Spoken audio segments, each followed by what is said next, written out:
Our Father who art in heaven,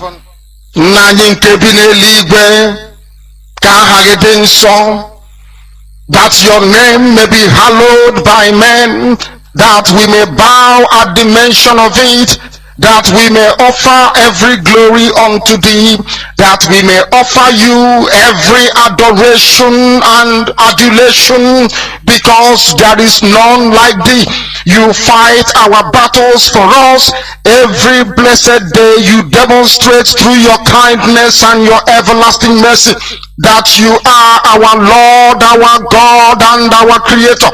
This evening we offer these your children unto thee all over this very planet that you created. They are listening across the entire 24 time zones on this very planet where they inhabit. They are listening to your gospel this very evening, this gospel of redemption, a gospel of hope, a gospel of restoration, a gospel of renewal, this very gospel of freedom, this very gospel of emancipation as only you ordained, that this very gospel must be preached, that mankind may be set free from the eternal damnation of the creation of the British.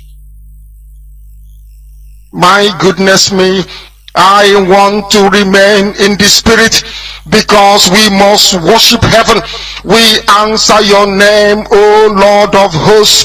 Everything about us is designed to offer glory unto thee. We have atoned for our sins last year.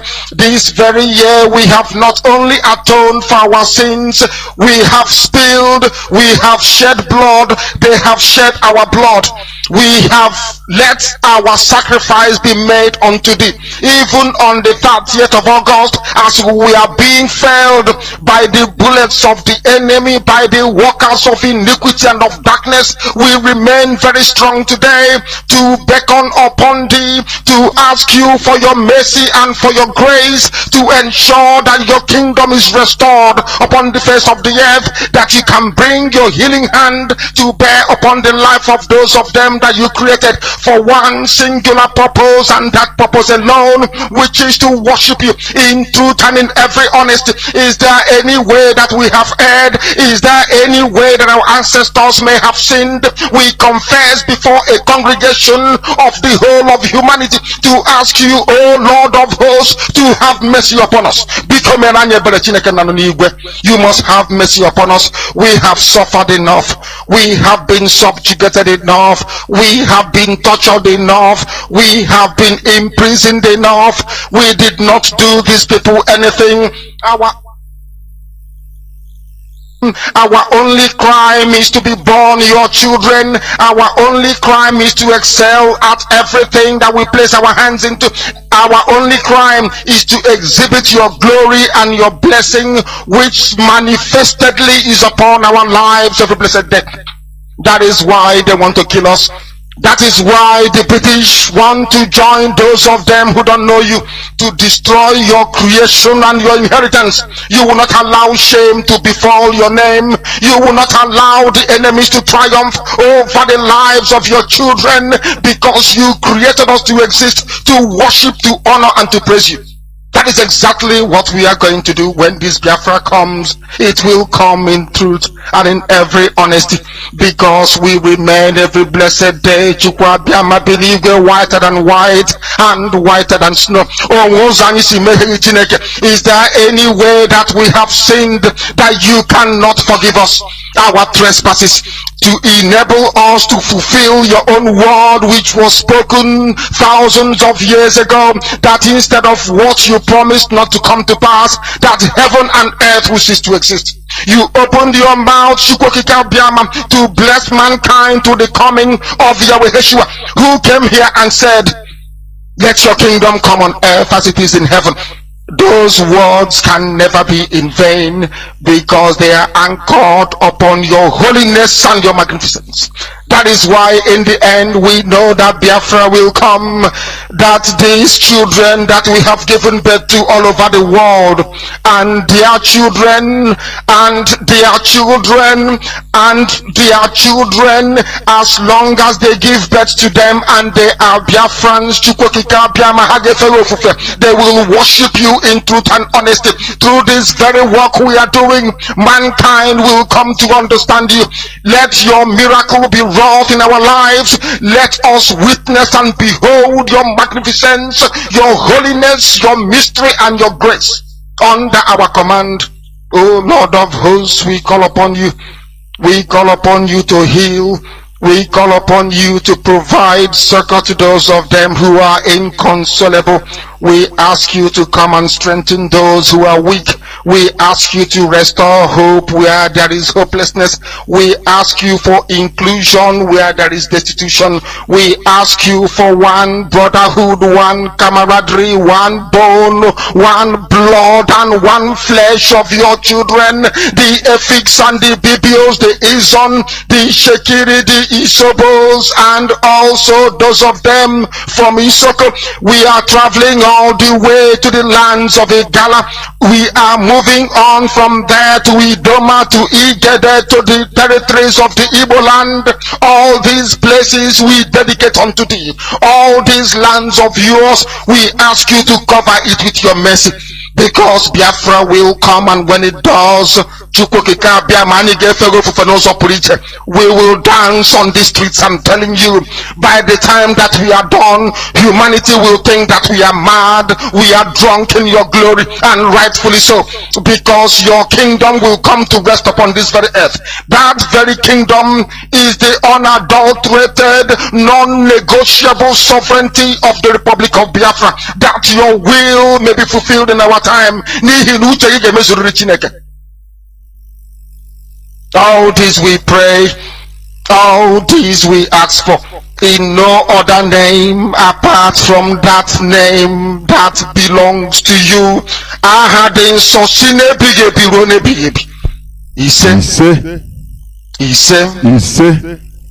He said, the voice of thunder. We must continue once again. Let me reiterate, you are welcome to this edition of Radio Biafra Hausa-Service, coming to you via the auspices of Radio Biafra London.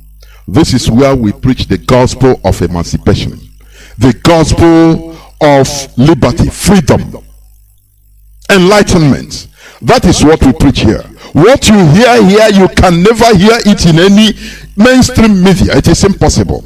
Look at ordinary one radio, is it Osisa, that they closed because they reported something, that they put media blackout in that zoo. Here we preach.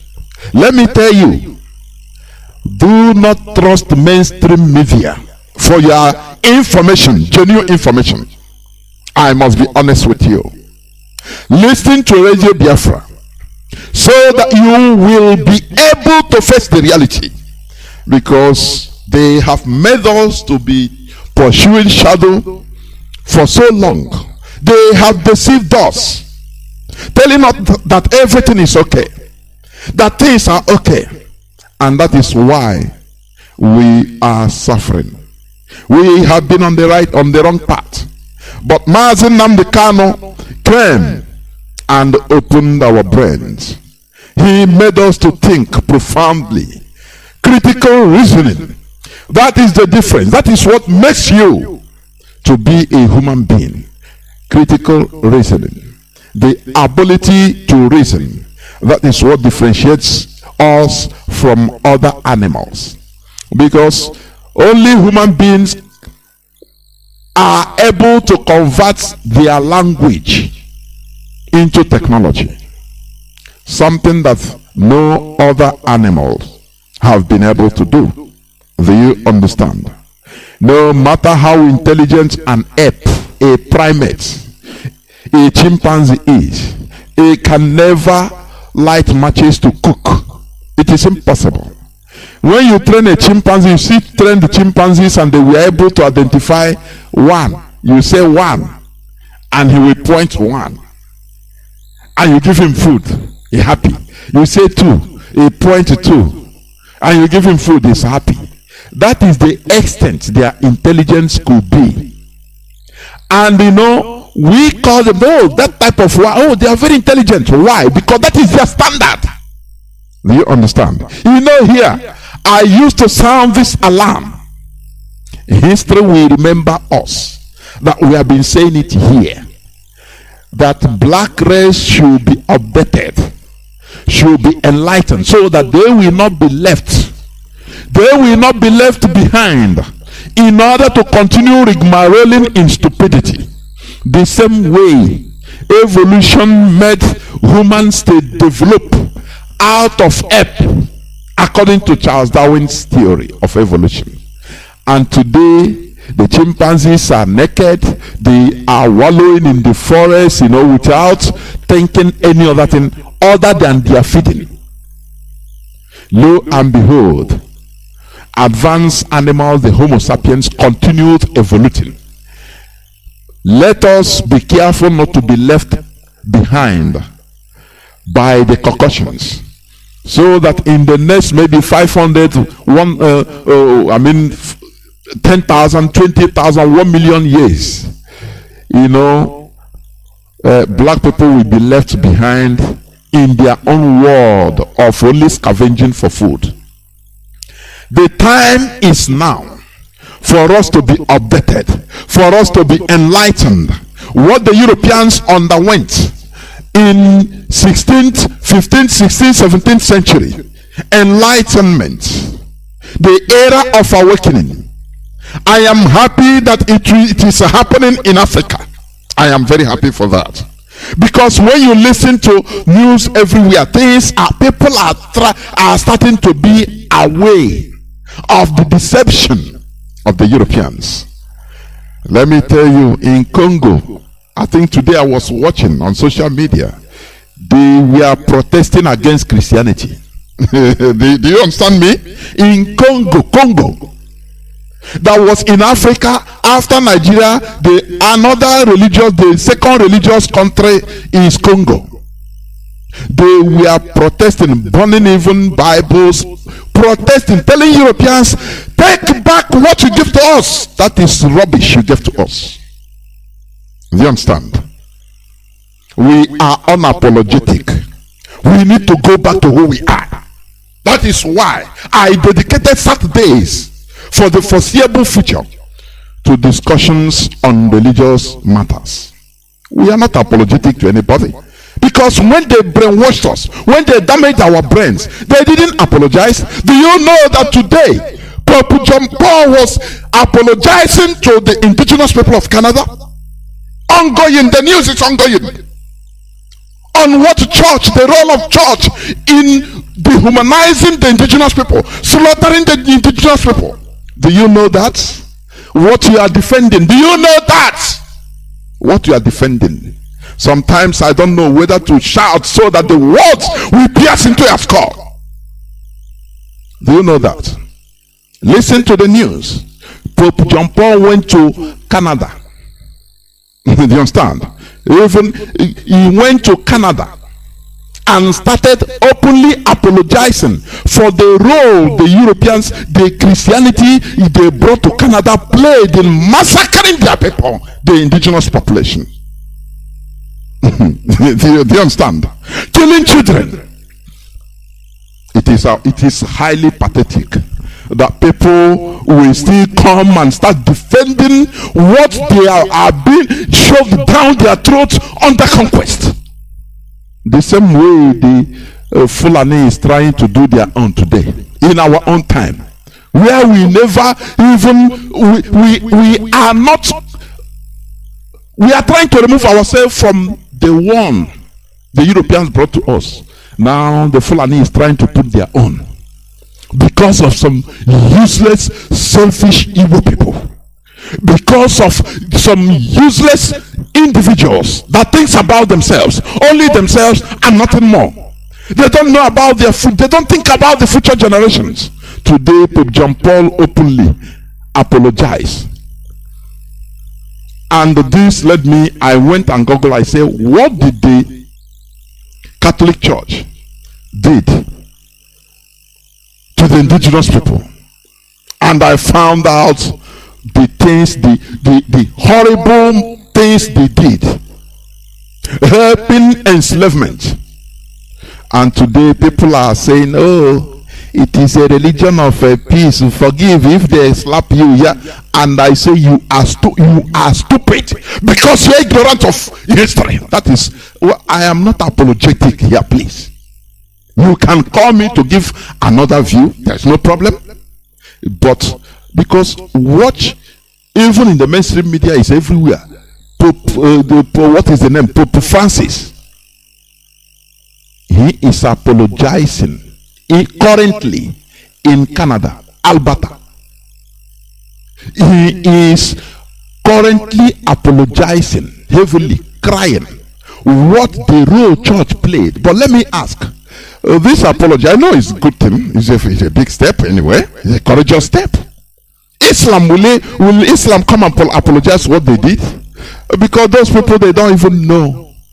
They don't know that Islam was shoved on through conquest, killed, people slaughtered, in order for them to be carrying Quran today. The same way with this Bible you are carrying, it was shoved onto your ancestors were slaughtered. The evidence is there. Pope is now currently in Canada, crying from pillar to post, apologizing for what they did. The role they played.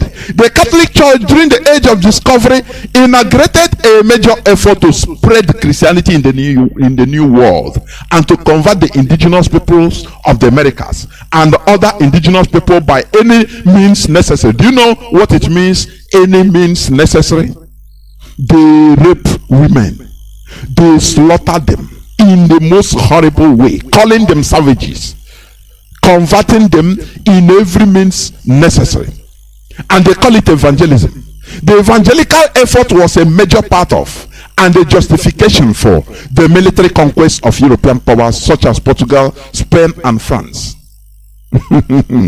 Christian missions to the indigenous peoples ran hand in hand with the colonial efforts of Catholic nations in the Americas and other colonies in Asia and Africa. Most missions were run by religious orders such as Franciscans, Dominicans, Augustinians, and Jesuits. Are you understanding? Do you know why Pope was able to go there to apologize? Because the indigenous people, they were enlightened. They understood the rule of Christianity in slaughtering their people. So they were fighting. They have been fighting for it for so long, for many decades, that at least the church should apologize to them for committing both physical genocide and cultural genocide against them, slaughtering their people, raping their people. You know the case of Africa? Africans never even know that the Christianity, Europeans killed them using Christianity. That is why they cannot come and apologize. Do you understand? That is why we are creating this awareness. People that we are aware, they have started fighting for so long, and today they have a good result. Because that apology, it means that they committed crime. Because if you don't apologize, which means, there is nothing. You didn't commit a crime. But once you apologize, it means that, okay, you have accepted guilt. That is what it is. That is what it is. The people, they went to the grave of people, of even children, that they killed in the most horrible ways. In their graves, in their cemetery. Pope went there. I watched it. I was shaking my head. I said, when will they come to Africa to apologize? But lo and behold, people are ignorant in Africa. Instead, they are busy defending what the Europeans killed their ancestors in order to shove down to their throat. They are busy defending them, even becoming more Catholic than Pope. It's terrible. Ignorance is a disease. It's highly terrible. It's highly terrible. That is why today I'm going to preach on a topic that says, understanding the significance of the present time. Because many of our people are zombieing, misbehaving, because they never understand the significance of the present time. Today, please, I want you to invite your friends and well-wishers, even your enemies. It doesn't matter that person that ate your money. It doesn't matter. And you fought over it. You quarreled over it. He became your enemy. Please, leave that one aside. Call him or invite him and say, tune in to Radio Biafra today. No matter, after listening, we can continue being enemy, no problem. But please, don't deny your enemy listening to this hallowed platform. This is where you hear what will keep our future generations alive. Do you understand?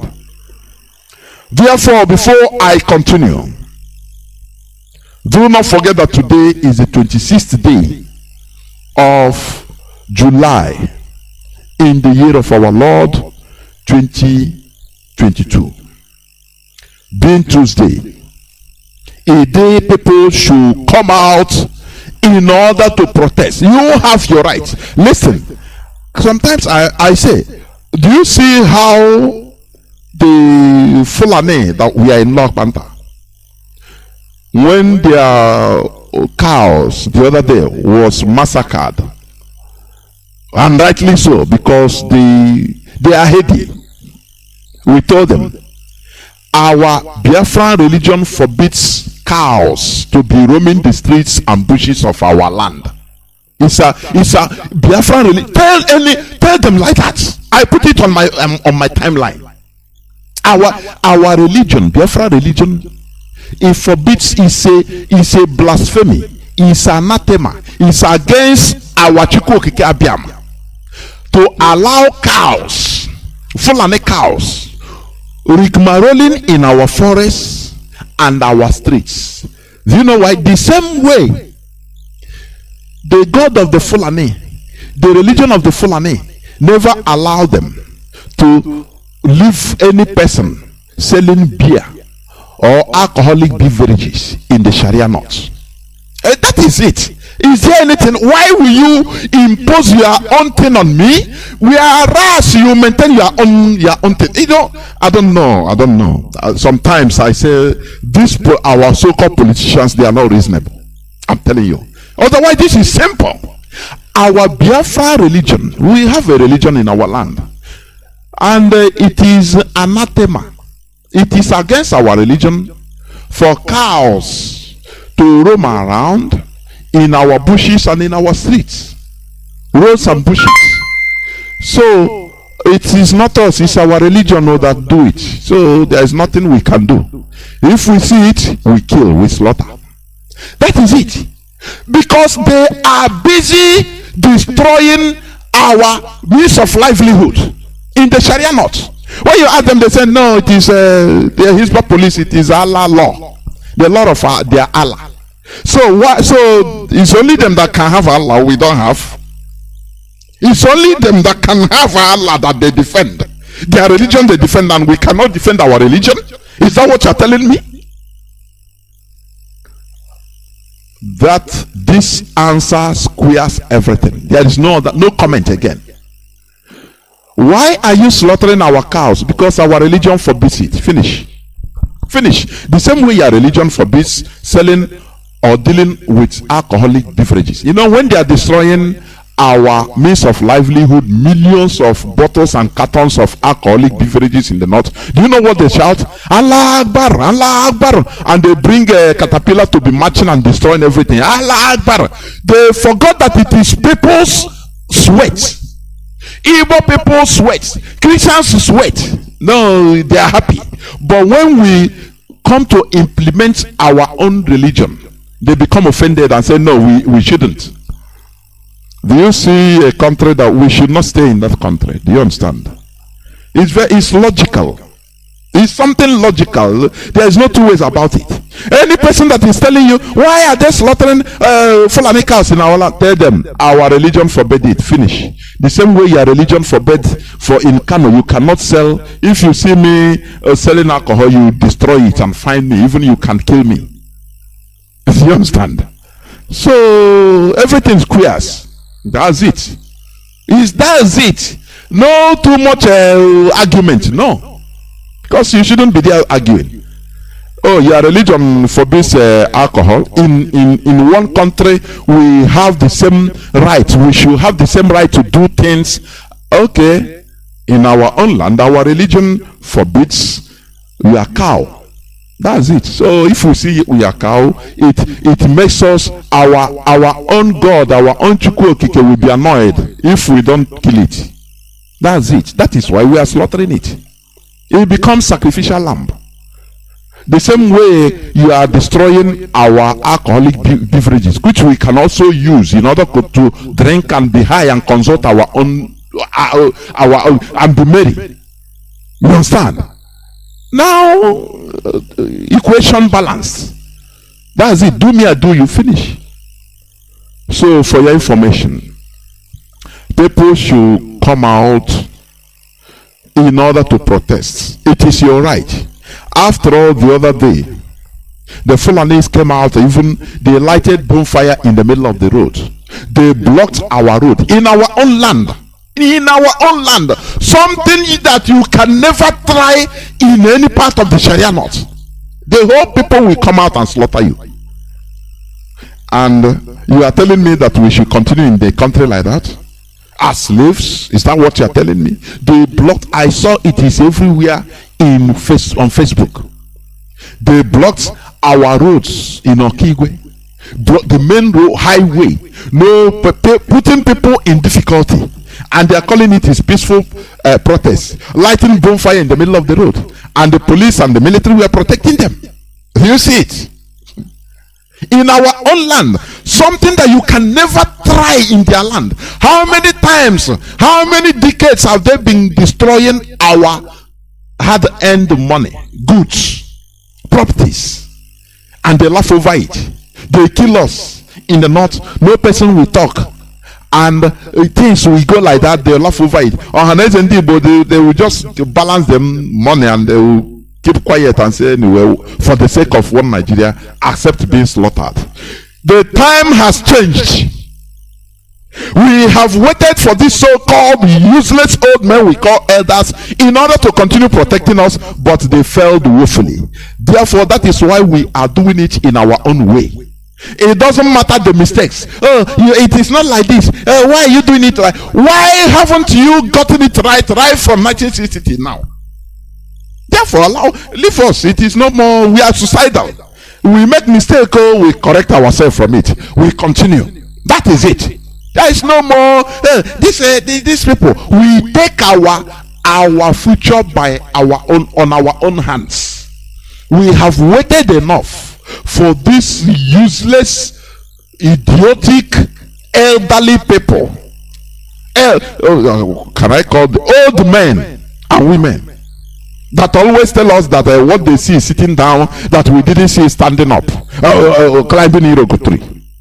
We trusted our lives in their hands, and lo and behold, they almost destroyed our lives. Now we say, no, we cannot continue like that. We better try our own thing. Otherwise, all of us will go into oblivion, extinction. Because these old people, these idiots we call elders, when they check the time left for them to depart from this world, they say, oh boy, let us calm these people and just go in peace, so that they give us time, we enjoy what we're supposed to enjoy, no inconvenience. And if we go, if we die, let them go to hell. Anything they want that will happen to them, it doesn't matter. This is the height of selfishness. Do you understand?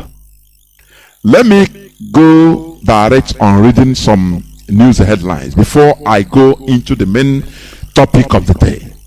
And I want to tell you with authoritatively, that what we have been calling BBC, which we continue doing, is bearing fruit. They have now made a documentary which I'm going to play during the body of my submission, concerning the bandits. Though they did it in a way, but we forced them. Well, I say authority, they are listening. We forced them to do it. This is not more 1967 to 1970, where they can get away with anything. Everything they can get away with. We forced them. Do you know? Oh, Chineke, I don't know.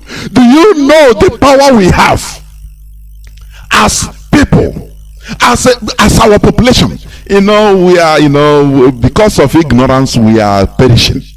If we use ordinary our numbers, sheer numbers, population, the population of Biafrans are more than 70 million. If we invade, let me tell you, let me be honest with you. If we invade BBC lines as it should be, they will close.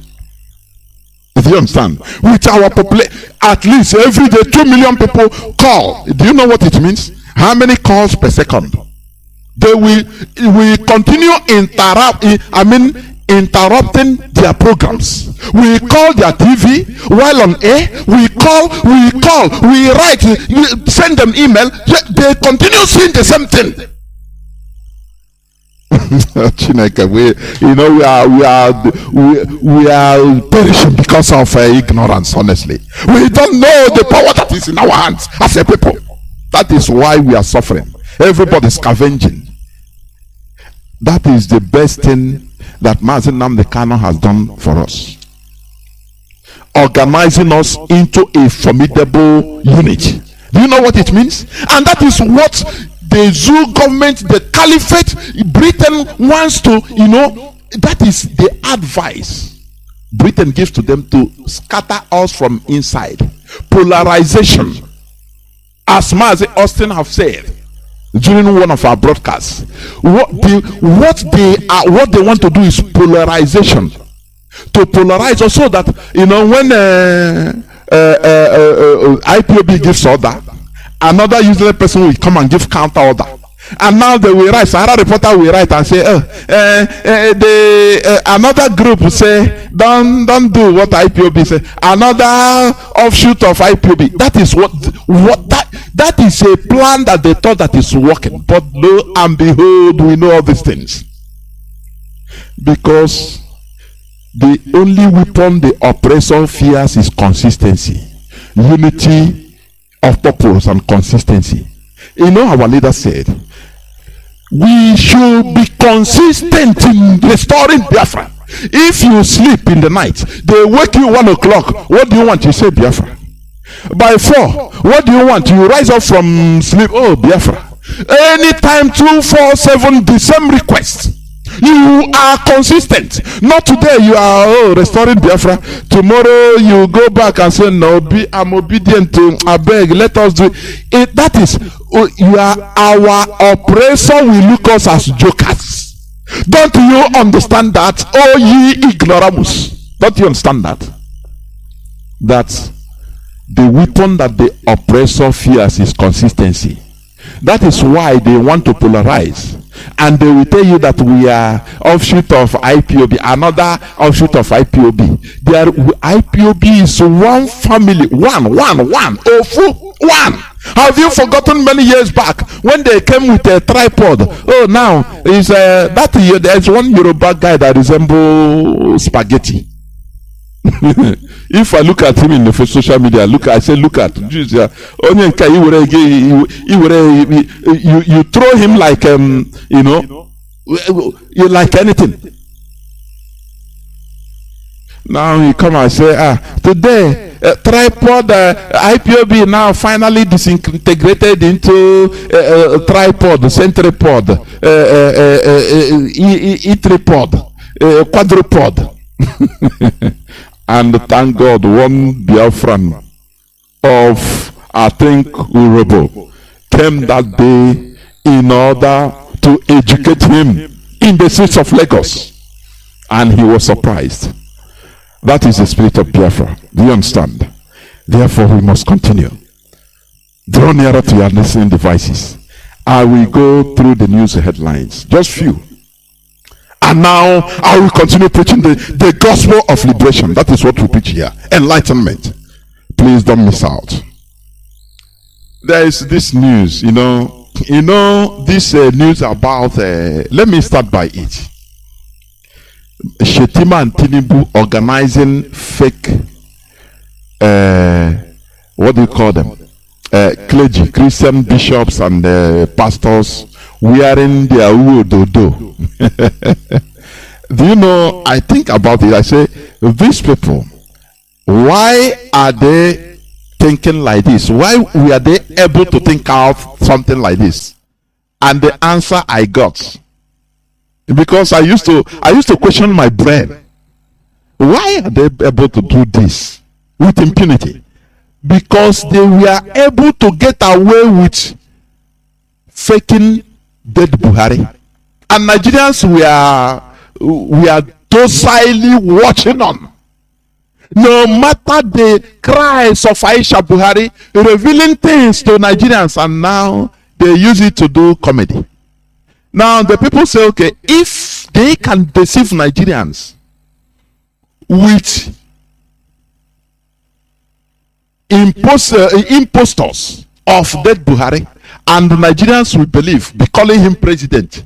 Why can who is living clergyman? They went to motor parks and gathered people. I heard that they were having problem for the money they gave to them, or they should give to them, that they deceived them. Instead of giving them the whole 100,000, they gave them whether 30,000, and they gathered with impunity. Their purpose, they have achieved it. All this other noise is after a ricochet effect. After effect, it doesn't matter. Do you understand? They have gotten the coverage, media coverage they need, so that tomorrow, as they are rigging the election, they say, don't you see the other time, the Christians, even Christian Association of Nigeria, clergymen, they supported us. So why are you talking? Nigerians, they don't know what they played there. That video, they have gotten what they wanted and finished. Anything they are, I am surprised. I'm seeing in the social media, Nigerians are making jest of it.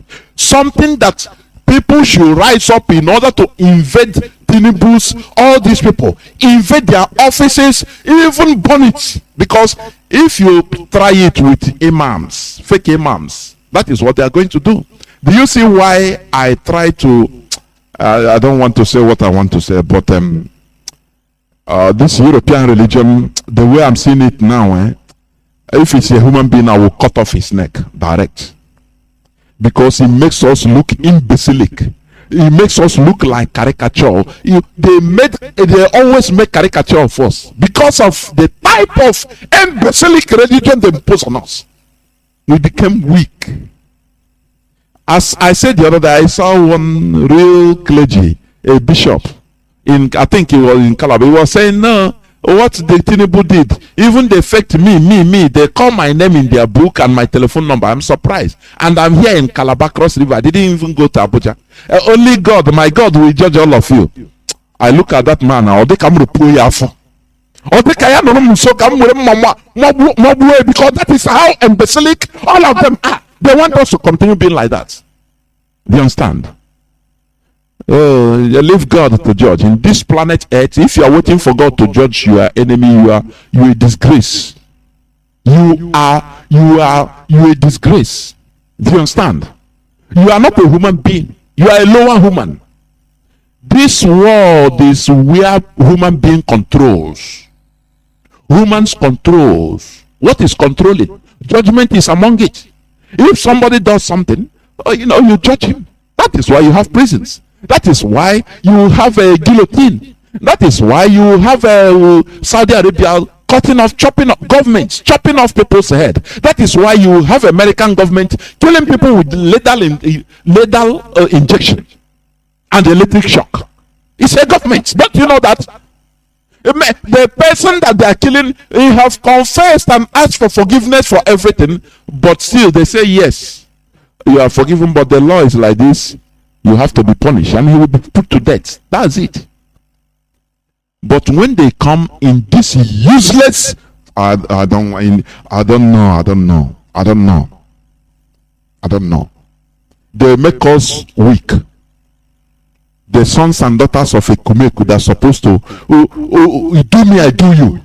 They are supposed to retaliate. They are supposed to be vengeance. We're supposed to carry vengeance for head. Do you understand? But lo and behold, the religion they brought to us made us to be as saturated as water. You know, water is a saturated, it's saturated. You understand? That is why you wash your ass with water. It doesn't react. Dirty thing, you throw it in the water. It doesn't react. You cannot try it with acid or alkaline or any other chemical that has a high pH value. Do you understand? You can never try it with it. It will chop your hand raw. No matter that it looks like water, colorless and looking clean. Go and put your hand in acid.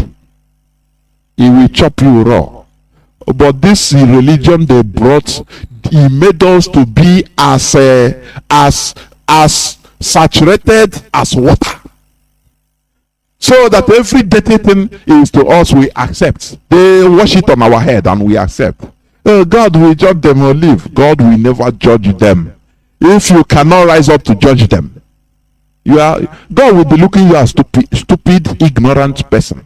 I give you brain in order to rise up and judge, and you are invoking God. You are useless. Continue calling on God. Let him come and judge them. Why the Fulani? They are doing their own judgment, and that is why they are on top. Do you understand? And the people that are telling you this, let me read one headline also. The people that are telling you this is one of them is Pastor Ibiyomi, isn't he? Is that the JUL? Let me tell you. Let me read for you what he said on July 25th, 2022. If you insult me, I will arrest you. Your father, mother, lock you up. Ibiyomi. Pastor David Ibiyomi of Salvation Ministry, Port Harcourt, has vowed to henceforth arrest anyone who insults him on social media and lock him up or her up. Why can't he leave it for God to judge? Why is this deception have reached to a stinking limits that we should start reacting and acting and start asking questions? These are the people that will tell you tomorrow, hey, the insecurity in the country, pray for God's intervention, pray so that we could have below abiding. God will judge everybody. So that pray and be cool. Don't take laws into your hand, so that God will judge them. But now, when it comes to his own personality, now he says, if you insult me again on social media, I will henceforth, he vowed to henceforth arrest anyone who insults him on social media. Lock him or her up. He cannot pray and say, God, I hand you over. That person, please. Deal with him. Do you see how stinkingly hypocritical these people are? That is why I hate them the way I hate politicians. You don't know the way I hate them. You don't know. My bile is bitter against them because they are hypocritical. There are some of them that are reasonable anyway, but all these type of people, I hate them. They deceive people with impunity. When it comes to their personal interests, they will tell you another thing. But after they will tell you, insecurity, they will sell to you olive oil for you to go and rub it so that you'll be secured. God of Oyedepo, help me. Now, do you see what I said the other day? The Yorubas, they are establishing their own version of Christianity. And little by little, they are turning our people into using, now is no more God of Jesus Christ or God of Peter. All those are old, Agabigago. Now it's God of Oyedepo, God of chosen. I cancel you with God of chosen. And this thing, little by little, it is creeping in. These people, as these people are shouting this, when they get their children, they will brainwash them into calling God of Oyedepo. Do you see it? Do you see how things change? In the next 50 years, these people, how can you argue? They will defend them that they will not even know anything about Peter. They will tell you how God of Oyedepo. In the next 50 years, the generation that time they brainwash with this, no more. No more. It's irreversible. Maybe some books, Oyedepo will bring out his own book. They will call it Bible that time. Maybe. Do you see how things used to move on? Little by little. Little by little. We must reverse this trend. Before God and man, we must reverse this trend. Otherwise, we are going into extinction. God knows it. That is why he brought out Mazi Nnamdi Kanu, in order to do the needful. And that is why we are doing what we are doing. Because we need to reverse this idiotic trend. So, let me continue in reading some news headlines. Okay. Bandits open threats to arrest President Buhari. El-Rufai shows Nigeria lost out to bandits. CNG, that is a coalition of northern group. So-called bandits. They threaten to kidnap president. Even I saw, I don't know, it's unconfirmed. I don't know whether I saw where they say they attack a presidential guard.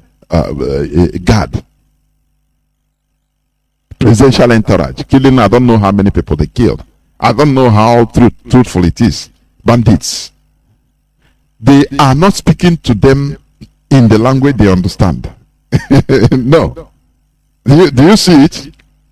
Rather, they are trying to capture them alive, rehabilitate them, and pay them good money.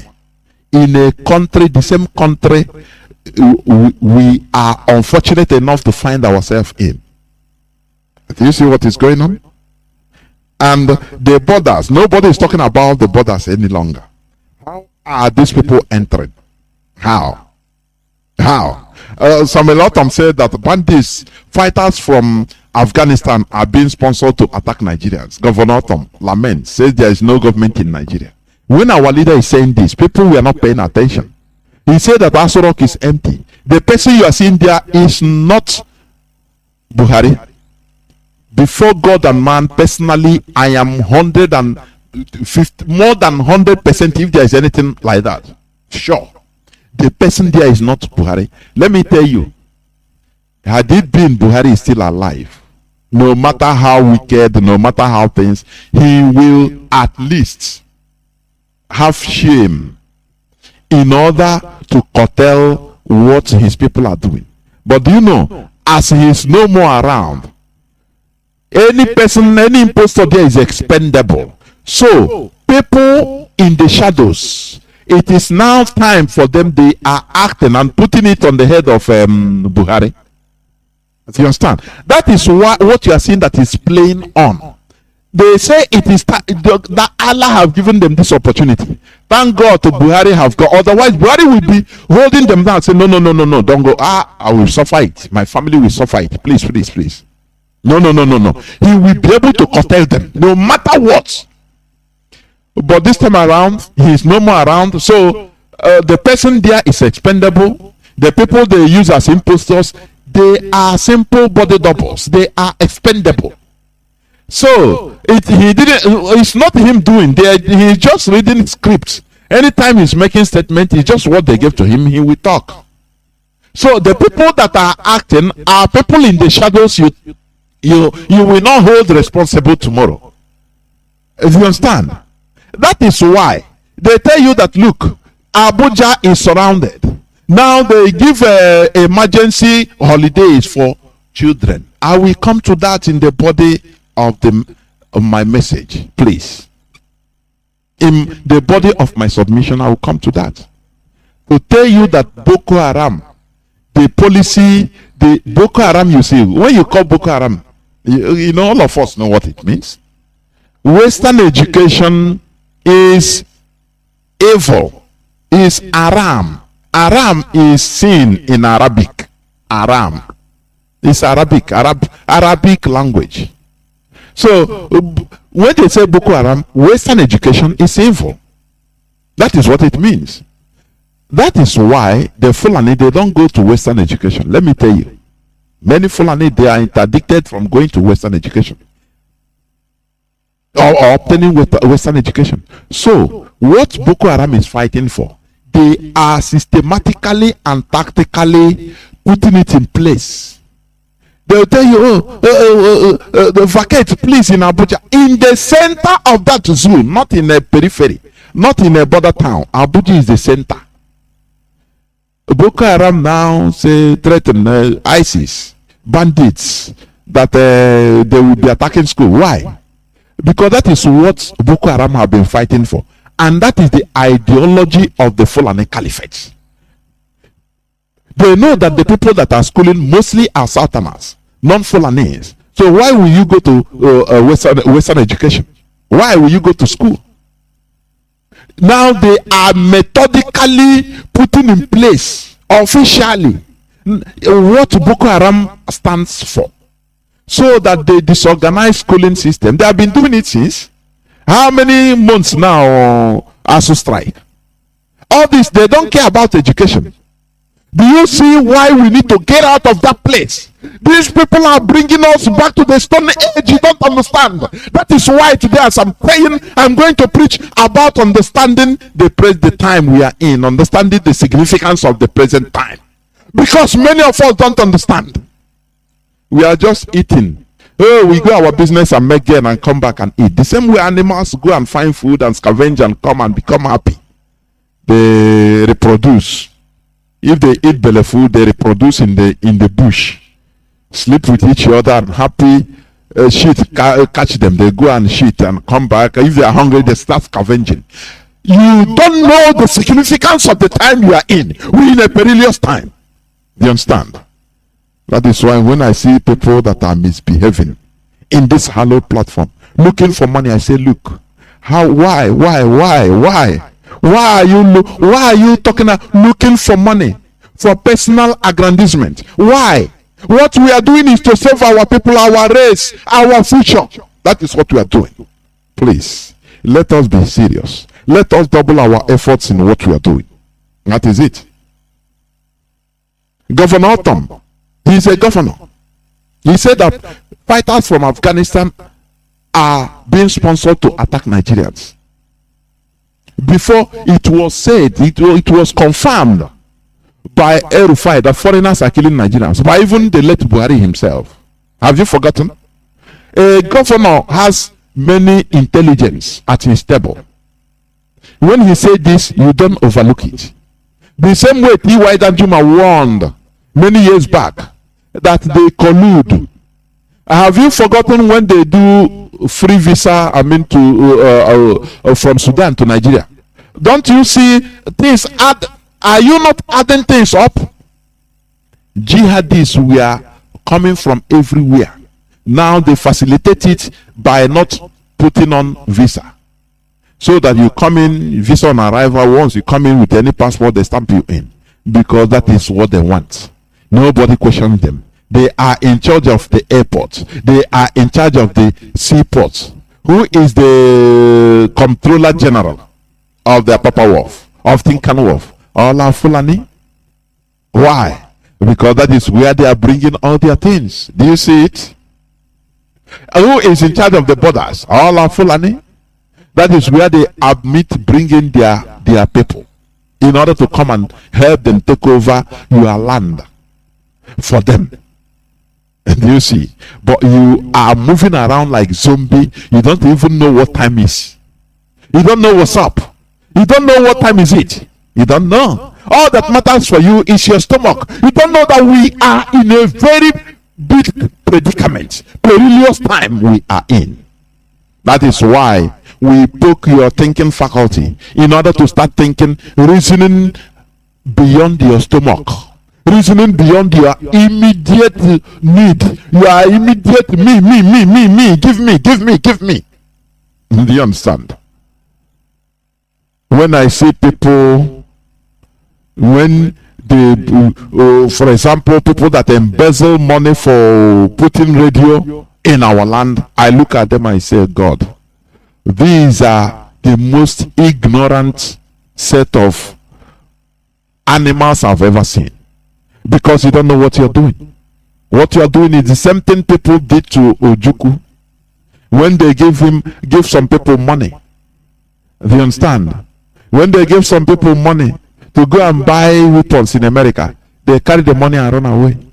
And people in America, Igbos in America, Biafrans in America at that time, I could remember one of my late lecturers, Dr. Chioma. He said he was in America during the war. He said they were contributing. And when they contribute money they give to somebody, he will carry Akbakara Dingum, come and tell them that everything is going well. I realize that we have a fault, very dangerous fault. I'm telling you honestly, and we are here to rectify it. I love it when I had our leader. He said, "We don't need money. Who gave me Biafra? That is what I want." Why should you be undoing what you are doing to become another Okpa Biaseka? Why?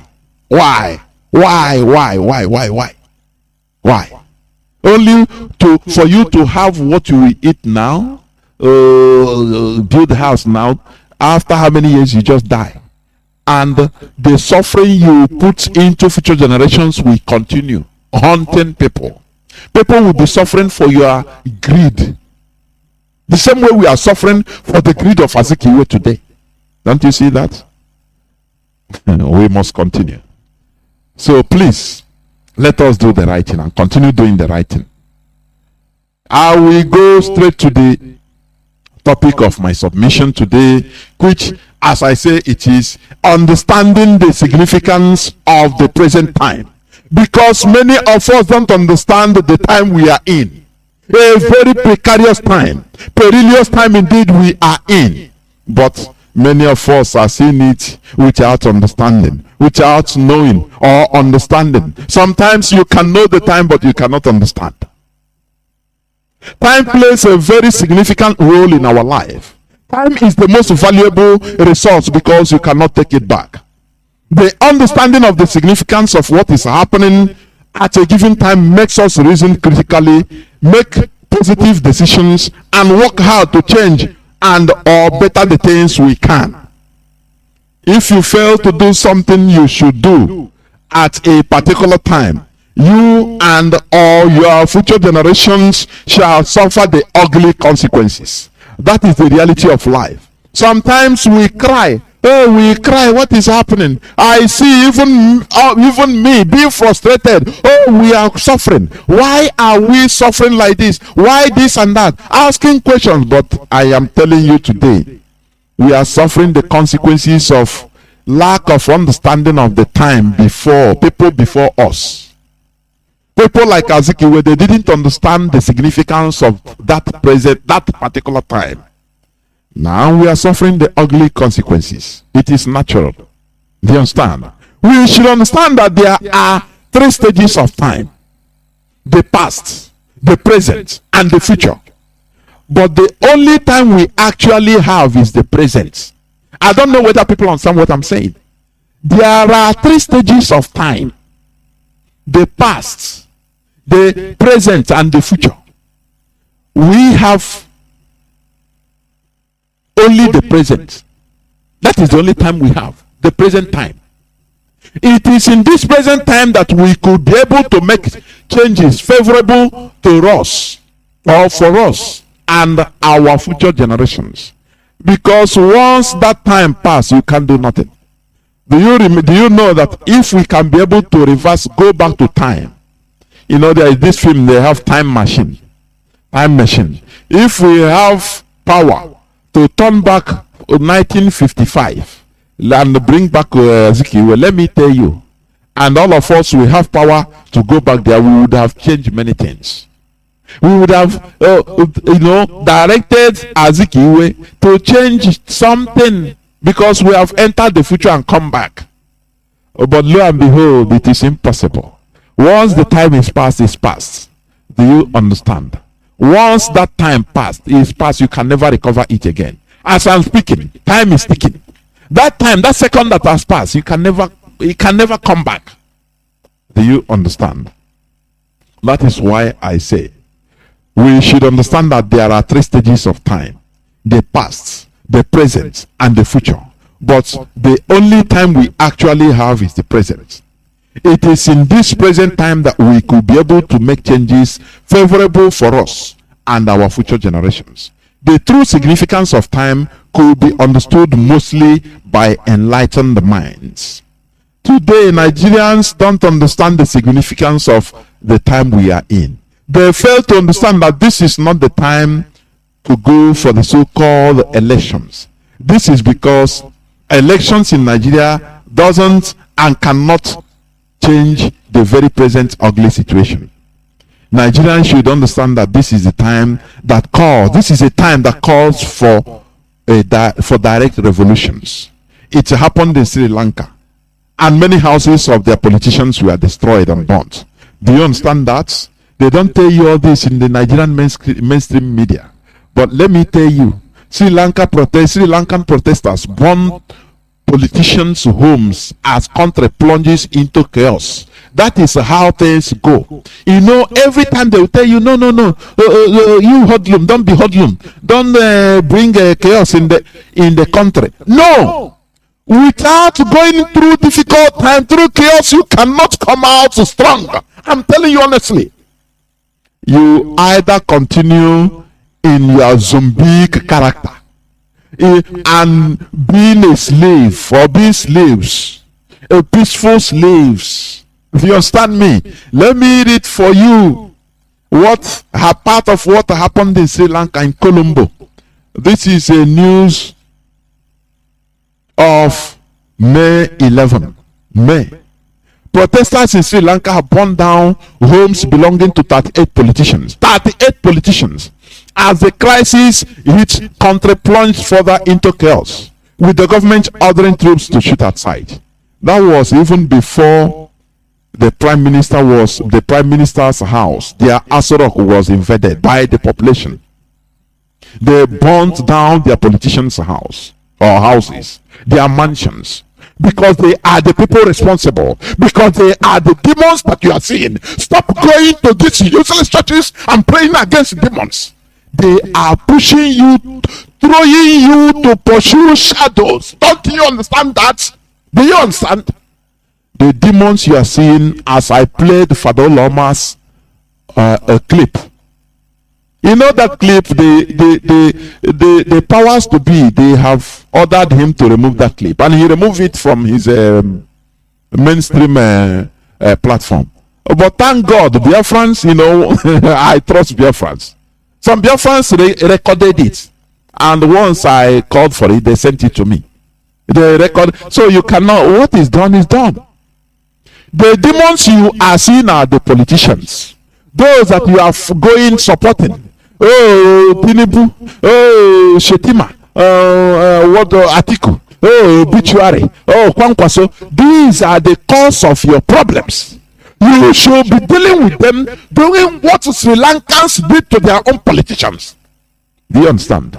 But lo and behold, as wild beasts, non-thinking Homo sapiens or animals you are, you go and support them. People that you should be chasing away, people that you should be destroying, you continue molding them so that they continue destroying you. You know, the other time I have said this. In a democratic society, either the people rise up and render the lives of politicians miserable, or if you fail to do that, now the politicians will rise up and render the lives of the people miserable, a misery. There is no neutrality. Do you understand me? There is no neutral ground for it. That, let us balance. That is why you see in Europe, in America, in Japan, in Israel, you see their most of the times their government doesn't last. Their governments don't last. Do you understand that? Because the people always rise up in order to checkmate their politicians. If you don't do that, human being is a gluttony, is a glutton. Naturally, human beings are greedy by nature. There must be checks and balances in place. If the people fail to checkmate their politicians in a democratic society, their politicians will go overboard and make the life of the people a misery. That is what is happening in Nigeria. The politicians now know how to use ethnicity to play political game. They know how to use religion to play political games. And who are at the receiving ends? The masses. When they want to rise up, they say, no, you want to destroy what is in Lagos. It's Igbo, so they want to do this. Yoruba, you stupid. You people self. Their politicians will poison their minds and they will go down. And they will continue being on top. Jagaban, Tinubu that ran away during NSAS protests, that ran to France. But he poisoned the mindset of people, the mindset of Yorubas, and tell them one thing: look, the houses you are destroying is Yoruba properties. Why are you destroying it? Igbos, they are not destroying their own. Look at you, you are Mugu. That thing poisoned their minds, and that's it, because the people are not mature. They are not matured enough in order to sustain a revolution. That is why, as our leader said, that revolutions in Nigeria will be only successful if it is regional and spontaneous. Everybody do your thing. As the Yorubas are killing their own politicians, Igbos are doing the same thing to their own politicians. Hausas and Fulanis are doing their own thing to their own politicians. But I bet you it is impossible. In a place called Nigeria, it is impossible. It's impossible. Do you understand? It is highly impossible. That is why, I used to say this here. We have checked.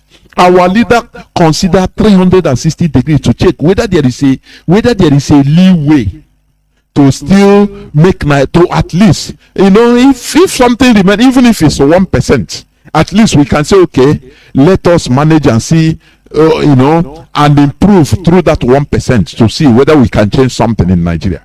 But the whole 360 degrees round, there is nothing. No way. Nigeria has no remedy. 360 degrees.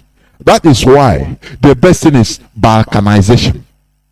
The best thing is what we are doing.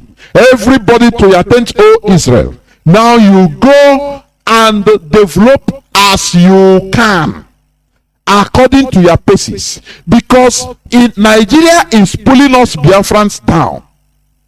It's just like, as I used to say, you in your Lamborghini, in your private car, that's supposed to be cruising at 180 kilometers per hour. Now you are following a lorry 911 that is running on speed on its own speed, high speed. But lo and behold, the cruising speed is 30 kilometers per hour. 911 with overload. What is it?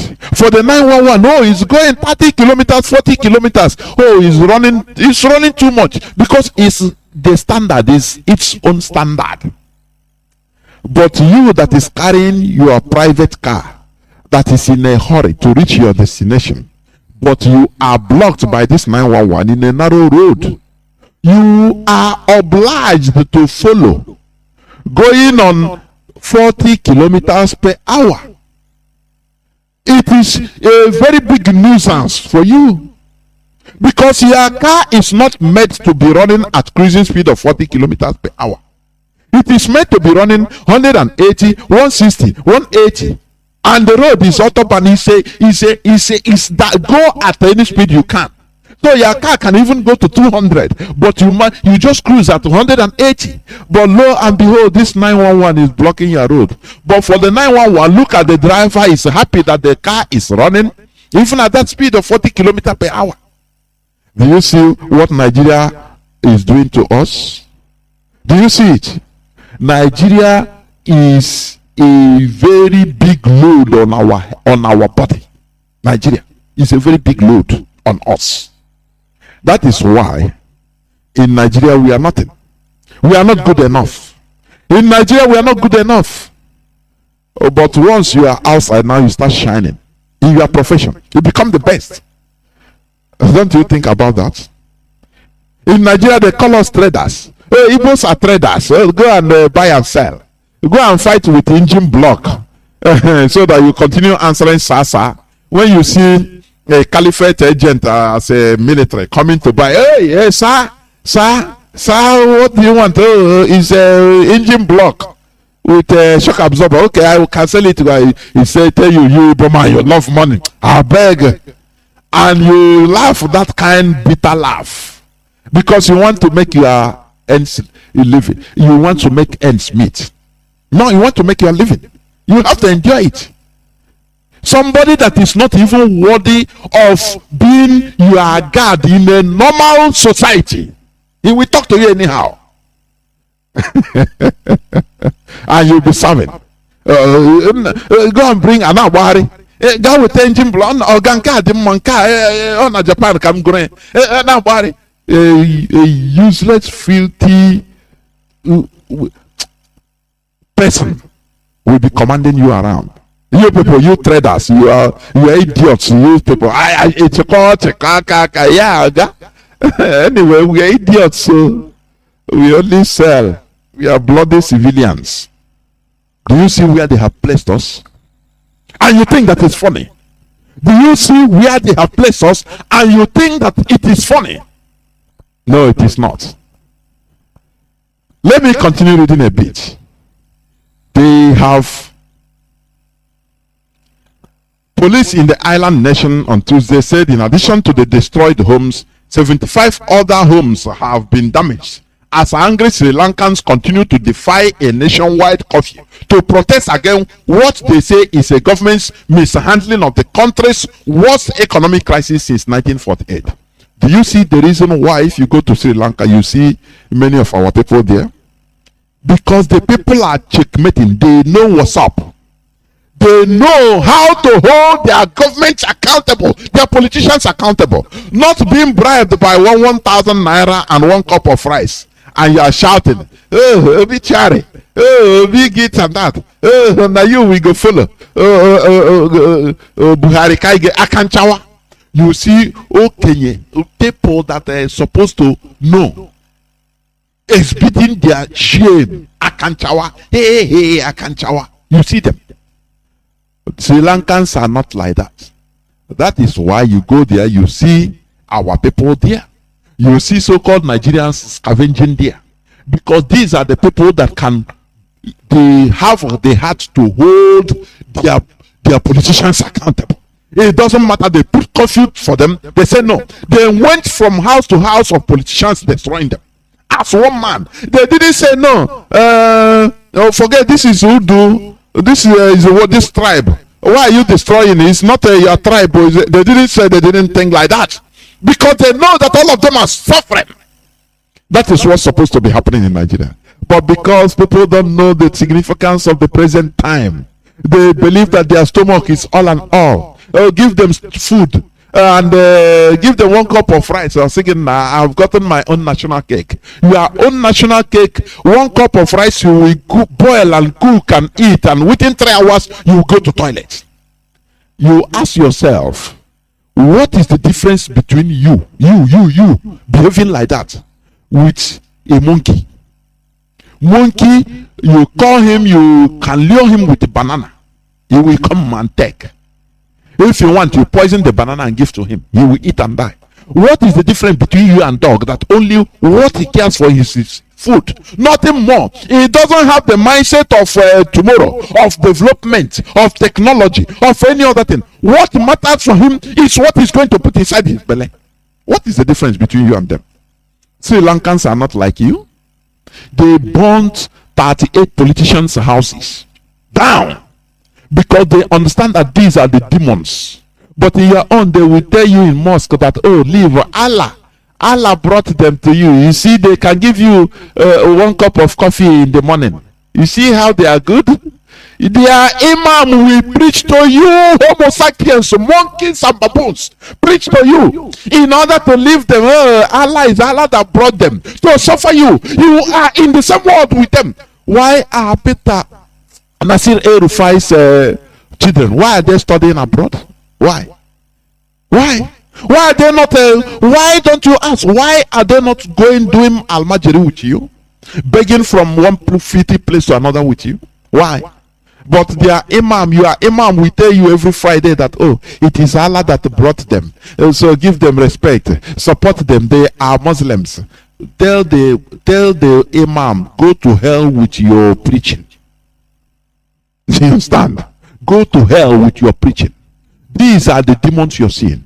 Is it in the church? They will tell you, oh, pray for our leaders. Oh, pray for our politicians. Oh, pray for Nigeria. Oh, instead of telling you that these are the demons, go and kill the demons that are tormenting your lives. Go and kill them. It is not evil. It is not bad thing. Sri Lankans did that. And today, their prime minister have resigned. They ran away. People take or took back what belongs to them. In a democratic country like this, that is how it is. Once people rise up, and people cannot rise up without understanding the power they have. In a place like Nigeria, people don't understand the power they have as a people. You ask them, they say, what can we do? Now, wow, the only thing is to go and pray so that God will take control. God will take control. And tomorrow you little fever, ordinary malaria will kill you. As you are dying, they are telling you your pastor will pour you the olive oil. He cannot save you. They will tell you, oh, it's your uncle at home that is holding you. He kill you because of Anyuku. And you believe. As you are believing, you are dying. And you are gone. It won't be because you're ignorant. Because you don't understand the time. Do you understand? You don't understand the significance of the present time. That is why you are dying of ignorance. And you continue dying until you rise up. So that if that pastor say that, oh, that your person holding your destiny in your village, I bind you, tell the pastor, shut up. I want to be seeing people shouting at their pastors inside the churches. I'm telling you honestly. That time I will be happy and say, yes, it is happening. Shout at them. Once you talk the one that will say, pastor, shut up here. There are no people holding us. The people holding us in the demons we are seeing are the politicians. You rise up, you what you are that without the fear of favor. Say, pastor. But this one, the demons we are seeing, there is no spiritual demon, please. The demons we are seeing are our politicians. Tell us to do something against them physically. That is what we expect.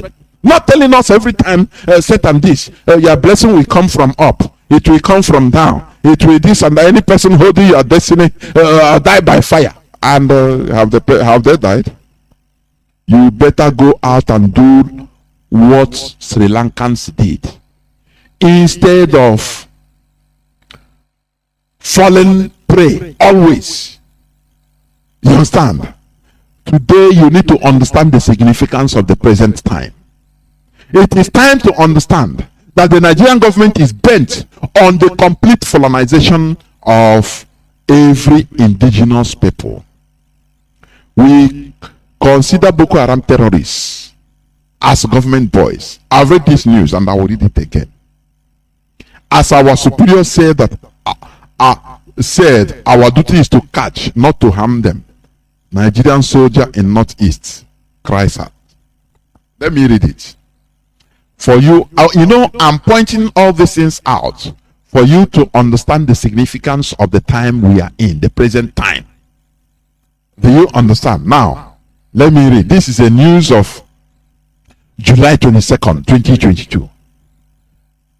One of the Nigerian soldiers fighting in the ongoing counter-insurgency operations in the Northeast has expressed sadness over the recent attack on Kuje prison, during which hundreds of inmates, including Boko Haram terrorists, escaped. ISIS fighters have claimed the June 5th attack on Kuje prison in Abuja. The terrorist group attacked the prison facility with explosives, killing some people and freeing many Boko Haram terrorists. But according to the soldier who is in the northeast Nigeria fighting Boko Haram terrorists, it cost the Nigerian army the lives of 6 to 8 soldiers to capture a Boko Haram terrorist alive. Do you see? The caliphate, they are on top there. They are everywhere. Every corner they are using any plan in order to get their objective, to kill the indigenous population. Do you understand? The soldiers say that they have been ordered not to harm the terrorists caught, and that sadly some of the terrorists caught escape justice at the end of the day. He says some terrorists also boast when they are caught that they know they will not be brought to justice. Do you see it? It's a Nigerian soldier talking. He's exposing all these things to Nigeria, but it's a waste of time. Because what are you going to talk to Nigerians that will make them rise up? They will go and dramatize it and laugh about it. As I saw, they were doing drama concerning, these fake pastors and fake bishops. I look at those people, comedy, they call it just to make money. I say there is no difference between you and ordinary animal, because what matters to them is to make money from their platform and eat and drive good car and come and post and wear good clothes, and there ends it. They don't know the harm that is happening. Something very serious, they are dramatizing about it and people are laughing. It's a comedy. I saw the thing. It is disgusting. Where they dramatize the fake bishops on social media. I look at it and I say Nigerians are you can never they are unredeemable. They are unredeemable. That is why we are Biafrans. All we are doing is to redeem Biafrans, those that are selected. Do you understand? Otherwise, what are you going to talk in order to rise up Nigerians? This soldier is crying. He said, if Nigeria is a country, do you know what? Journalists will secretly meet this man, and he will give them many things, many secrets, so that they will come and talk. They will publish it and put people open people's eyes more. But lo and behold, they will not do it. Instead, you will see those useless. I hate those people on Chinese television. Honestly speaking, I hate them with passion. I don't hate by disdain. When I don't bear watching them talking rubbish. Something serious, you see them talking. You see that man. You say, it's a rumor. It's not confirmed. I don't know. It's a rumor yet. What makes you as a journalist not to confirm? They will be discussing something very serious. If you see the way they are discussing it and laughing, I give up on Nigerians. I say this is why they dramatize and put into comedy everything. Life of people are perishing. They dramatize it, and they will use it to make money. People will laugh and give them money, and you see, what type of human beings are these? Sometimes I ask, does Nigerians have red line where if you cross they will say no, this one is too much? And I come to see that no, they don't have it. You come today, look, a whole Abuja is not in the periphery of Nigeria. It's not in a border town. It's not in Sokoto. It's not in Jigawa or the border town Adamawa of Nigeria. It's in the center. Now you see people, they know. You call people in Abuja, they say, yeah, Abuja is surrounded by terrorists. So what can we do? We there here. We trust on God. It's God that is protecting us. And you look the person, how I wish that the terrorists would behead all of you. How I wish so. Because there is nothing that can touch you, make you to be proactive. No way. Nothing. This soldier, he said that they gave them, or he didn't say I had. He said they gave us order to catch Boko Haram alive. Don't harm them, don't even shoot them. Don't kill them. No, he said don't harm them. Make sure that nothing brush their body. Capture them alive. And these people, the caliphate giving this order, they know that for every Boko Haram person, one person captured, it takes the average life of between 5 to 8 Nigerian soldiers. Who are those that they are sending? Mostly Biafrans. They send you, you are a brave soldier. Biafrans and other indigenous people. Indigenous people. Even Yorubas. Other indigenous people. They are sending. Maybe they will mix them with one Hausa Muslim so that it will look as if they already, that is how they do. They sacrifice 1 or 2 people in order to kill the people they want to kill. So that when they put in, they will say, after all, Adamu Bello died. You follow, so it's nothing. Nigerians will continue. Everybody is marginalized. It's the same thing happening to everybody. You don't know that the Fulanization is going on top gear. They know what they are doing. But lo and behold, people that don't understand the time, the significance of the time they are in, they don't know. They are zombieing. Follow, Nigeria, our Nigeria, I will make it better. I will make it better. You are simply foolish, honestly speaking. Any person that is telling you I make Nigeria, I will stop what is happening, you are tell the person he is foolish. You will remark this our broadcast. When you start crying, we're reminding you. If Nigeria exists at that time, we'll be telling you, we said this that time. Didn't we? We continue. The soldier explained that they were given orders not to harm. Not kill. He didn't use the word. They didn't use the word kill. Harm. And before you capture one Boko Haram soldiers, 8 heads are already down. 8 zombies, indigenous zombies, Igbos, Jos, Yorubas, Kanuri, name them. Gun people. These are the people that are sent. They will praise you. Hey, you are a brave soldier. You capture one. Now, wow. Hey, yeah, I praise you. You are a brave soldier. Tomorrow they will set you up. You go and die. they will bury you in a unmarked grave because you are stupid. Do you know that the Fulani, they see the indigenous people in Nigeria as the most stupid people, and that is the way I see it. It's only IPOB that is coming to reverse this. Do you understand? Let me continue rushing, please, because I have a clip to play. So when these people they bring soldiers to come and kill our own people, they bring the Boko Haram, which they have captured, and put them back into Nigerian military. Now they bring them to come and kill us. Whereas they take our people, they go back. Do you understand? They go to the north and kill them there. Do you see they are killing our people everywhere? Do you see that? Do you see that? Now, look at this news also, which I want to, how police killed the 6 for kidnapping varsity student in Cross River. Do you see it? Okay.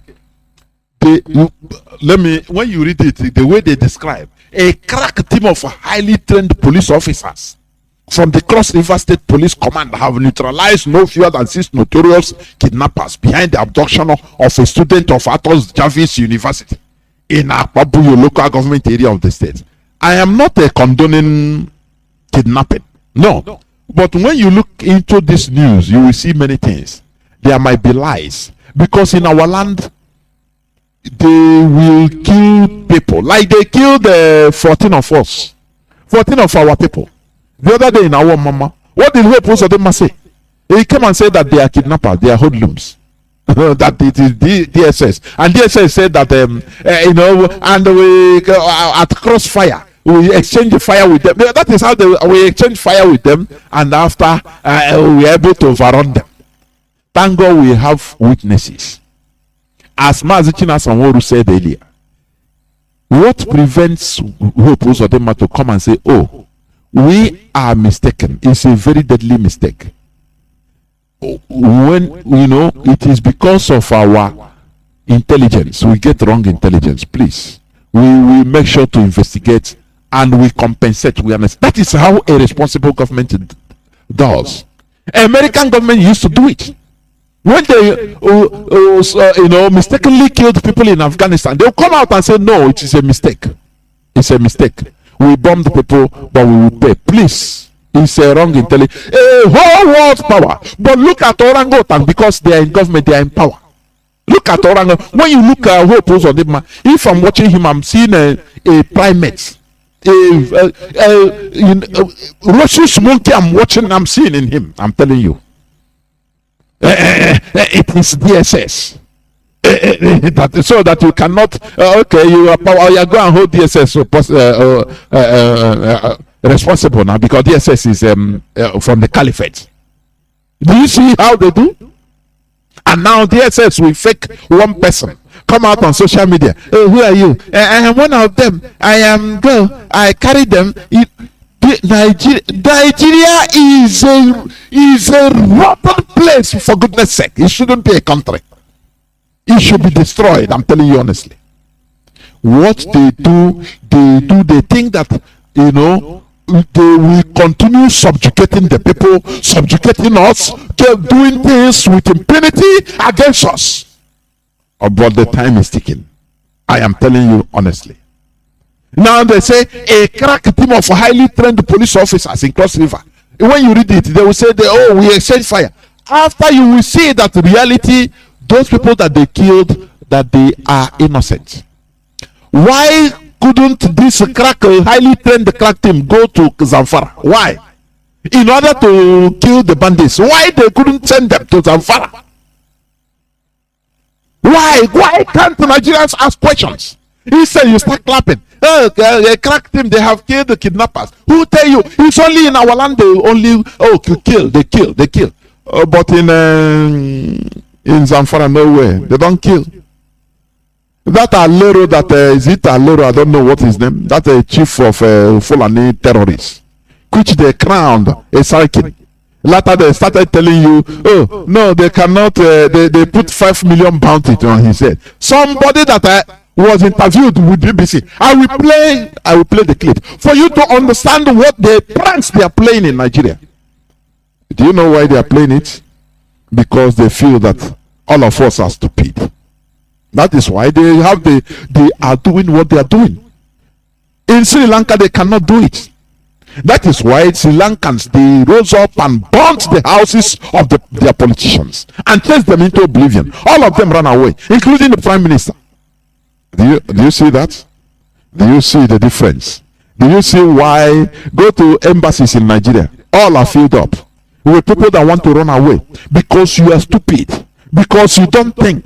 That is why you want to run away to a place that the people can fight. People can fight for their right. When you reach there now, start claiming right. But when they were dying, you cannot go there you cannot do what they are doing in your place. You should be ashamed of yourself.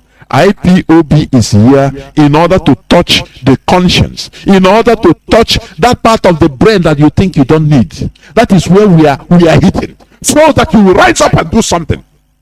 Do you understand?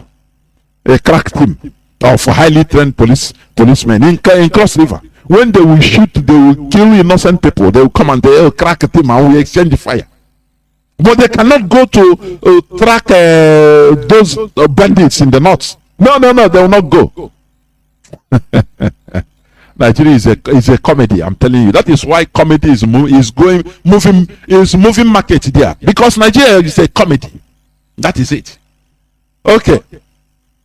Let me give you an example of somebody that suddenly understood the significance of the present time. There is one person, all of a sudden he understood the significance of the present time he is, and he did something about it. Let me read the news, please. Let me read the news, please, of an example of somebody that understood the time he is, or the time we are in.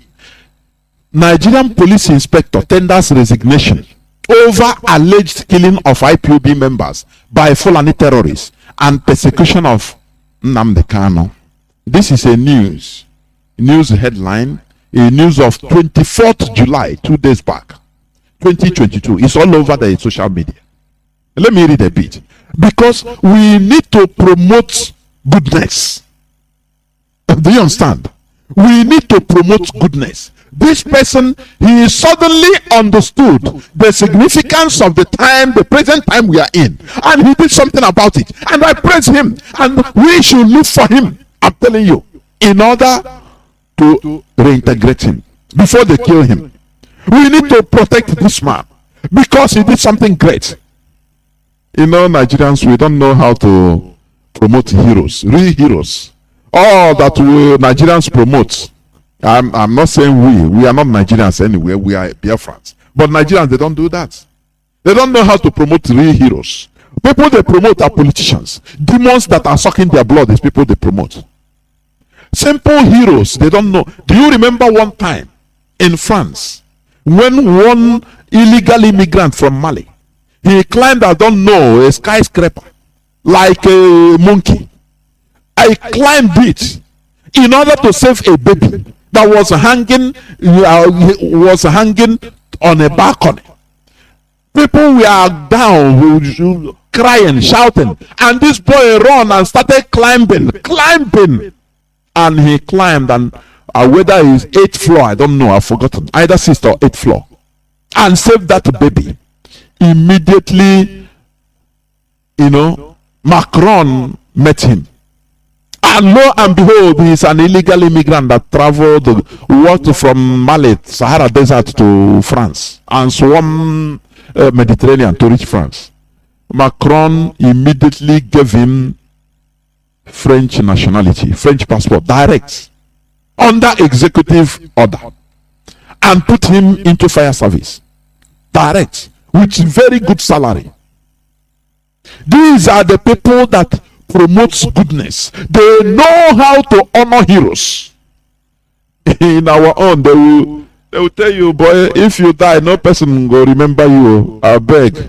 Who will remember you? You die for them. Look at the soldiers that are fighting Boko Haram. They are telling to go and catch Boko Haram with your hand. Catch them. Don't harm them. If they are slaughtering you, continue going. If you are 20, if they kill at least, maybe one of you will catch them. Their bullet will finish, and then you catch them. By that time, 19 is gone. Now 20 will catch them with wound. Catch one of them. Do you see? A Nigerian policeman, Inspector Ekemezie Hyacinth. Please, we should look for Inspector Ekemezie Hyacinth and protect him. He's a material. He did a noble thing, please. We shouldn't look down on such type of people, because he's a hero.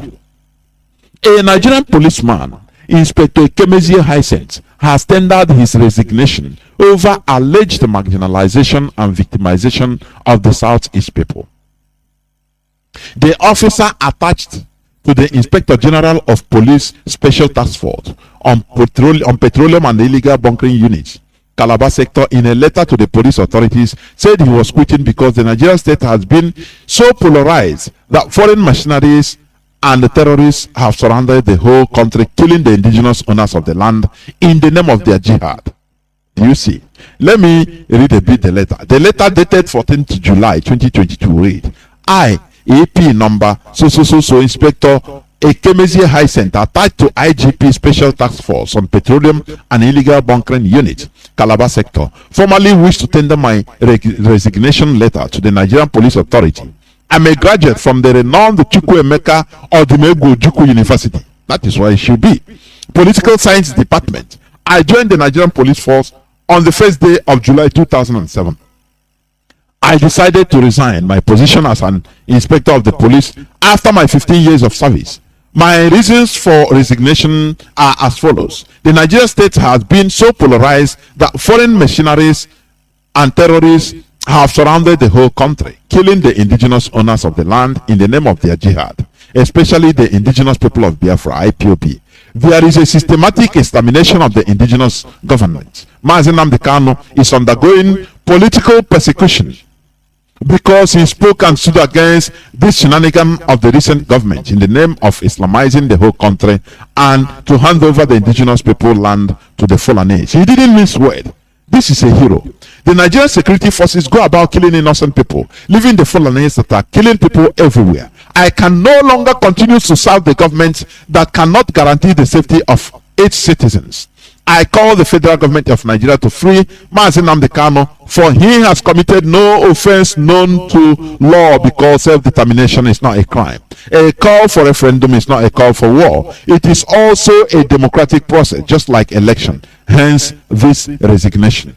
This is a hero. We should look out for this man.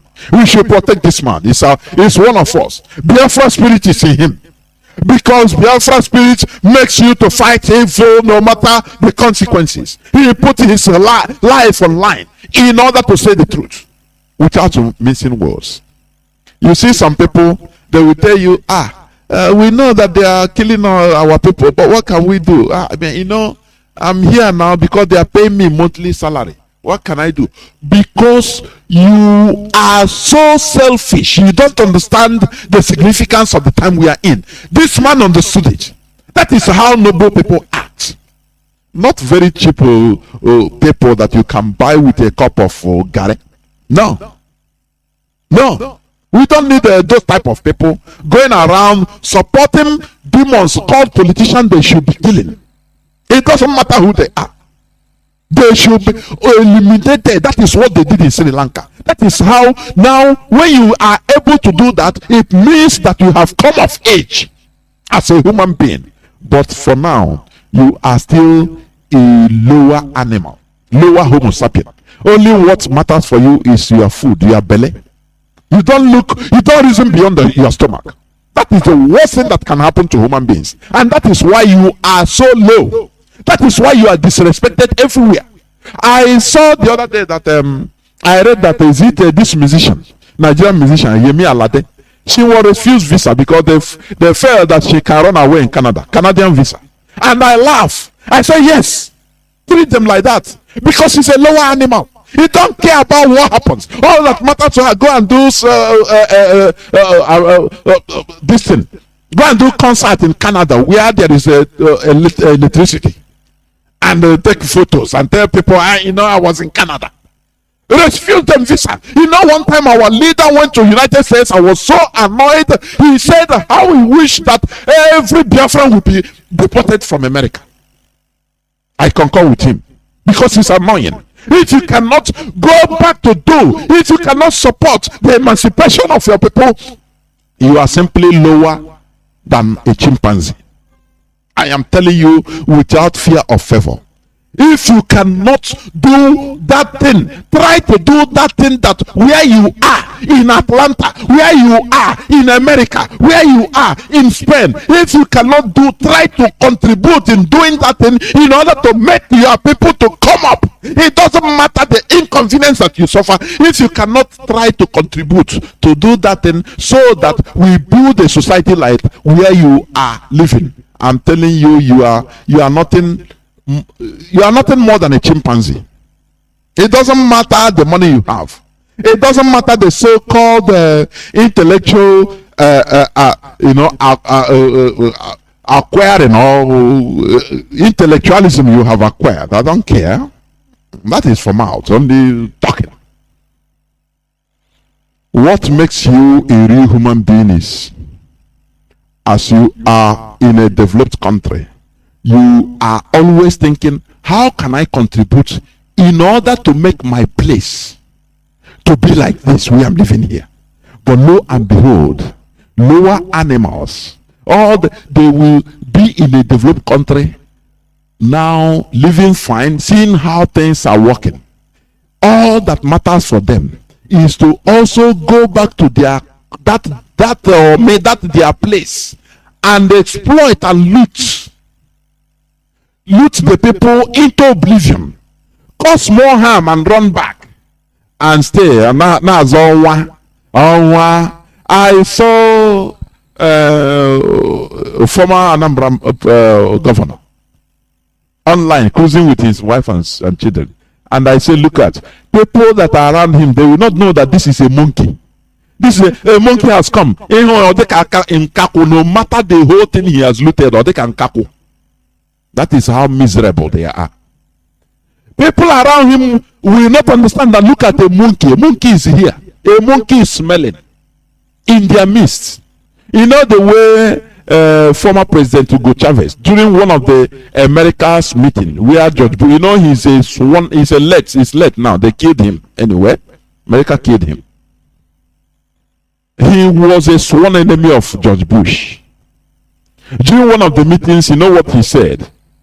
George Bush was there, present. He rose up and said, I smell the odor of Satan. He's smelling sulfur. He's referring to George Bush. That is how people around in that is it island cruising with looted money.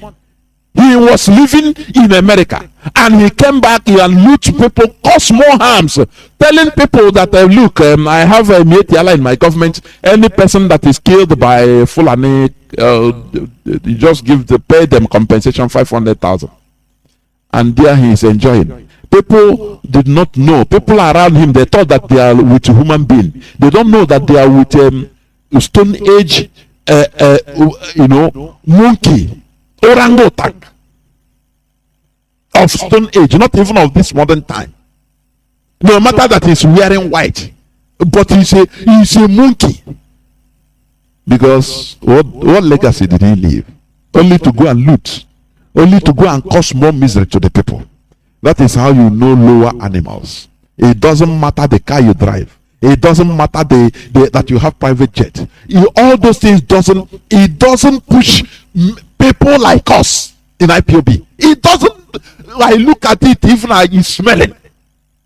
Do you understand me? All those things smells. What I'm seeing is a very disgusting animal in a big car. Finish. Nothing more. I don't care. Because that is who you are. This life, what matters is the legacy you led. You are happy enjoying other people's countries. Go and build your own. That is why if the owner of one of the owners of the country slap you, say thanks, sir. Don't claim right. Say thanks, sir. Sir, I'm sorry. I made mistake. I come here. I should have developed my country. That is how it should be. God forbid. We continue. Remember, I'm talking about understanding the time we are in, understanding the significance of the present time. That is the topic of my submission. I have given an example of somebody that understood the time. Now, I will go and play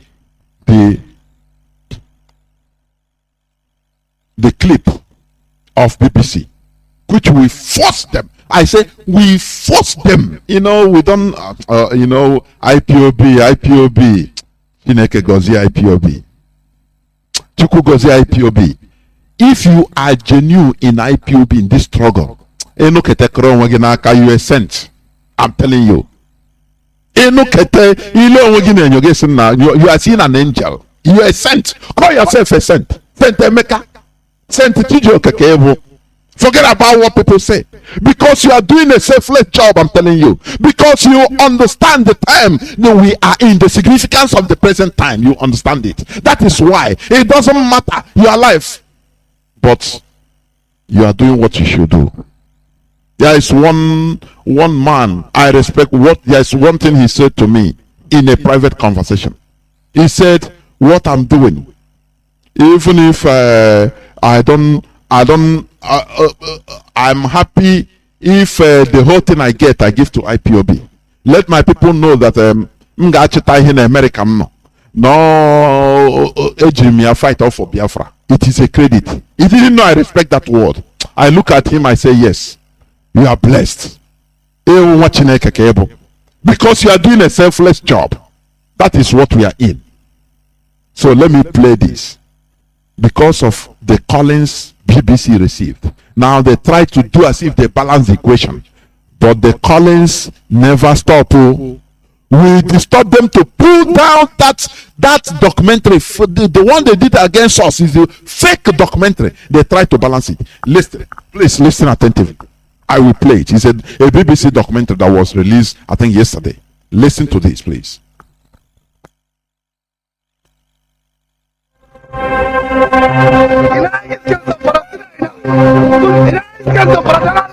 Zamfara State, northwestern Nigeria. Hausa vigilantes, along with government troops. Are you hearing?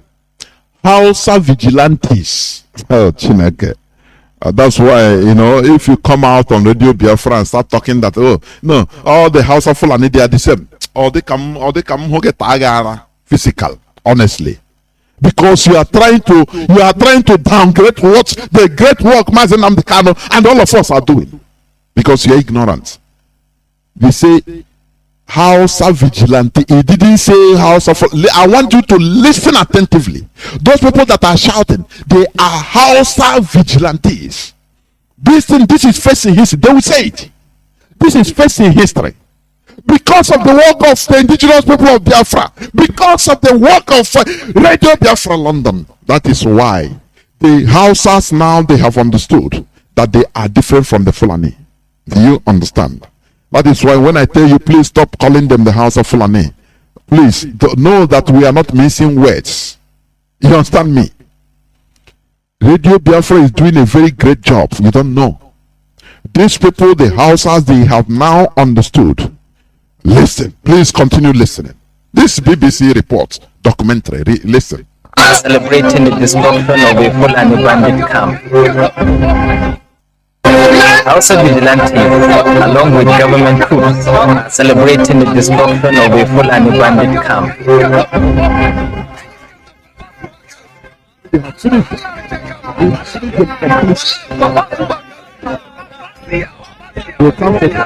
Two tribes. So that when you are hearing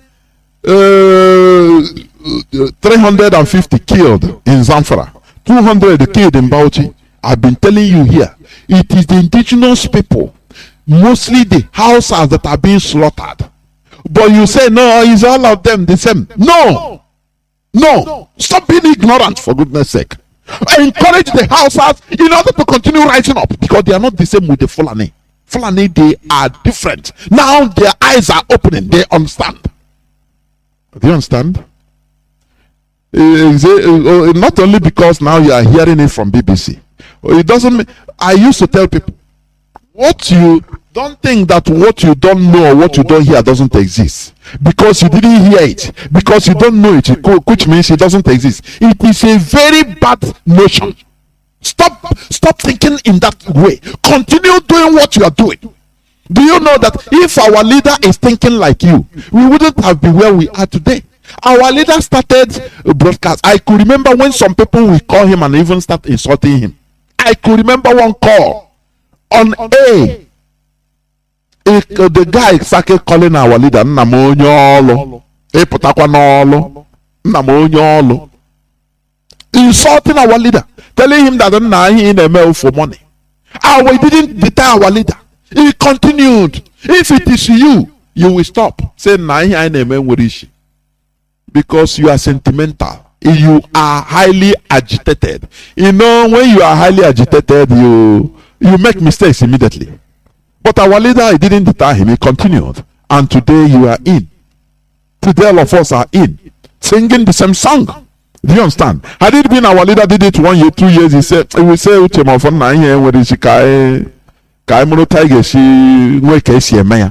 but he didn't deter him, no matter the opposition.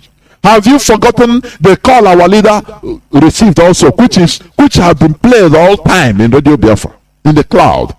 That if our leader stop what you are doing, that you want to scam. If what you are doing, you are serious, go to Nigeria. This and that. Have you forgotten? Did it deter our leader? Why should every time you come, you are no answer Fulani, they are the same? It's all of them killing that. No, stop it!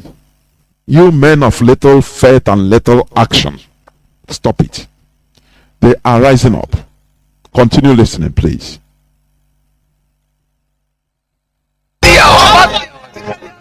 Two tribes which have lived peacefully side by side for centuries are turning on each other. Are you hearing? He said two tribes that have been living side by side in peace for centuries. Do you know what they call peace? It must be in someone's terms. They are living in peace at the terms of the Fulani because they were conquered. The Hausas were conquered. But through the work IPOB, Radio Biafra is doing, it started raising the awareness to the Hausas that look, they are not, it's true, what they started reasoning. That why is it that we are Hausas, we are the owner of the land, but look, emirs are Fulanis, governors are Fulanis, people in political leadership are the Fulani or supporting the Fulani. Why is it so? Now, little by little, they started rising, and they will continue rising up. This reporter says that two tribes that have been living side by side peacefully for centuries are now turning against each other. Can you come out again on Radio Biafra and say no? Hausa Fulani, they are the same. You'll be ashamed to say that. Continue listening, please.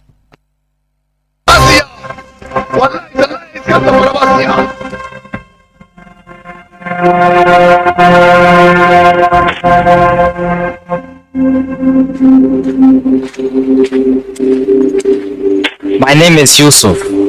I am a law student and I was raised in Zamfara. My mother is Fulani. My father is Hausa. Traditionally, the Hausa are farmers, the Fulani cattle herders, but that is changing. It's changing.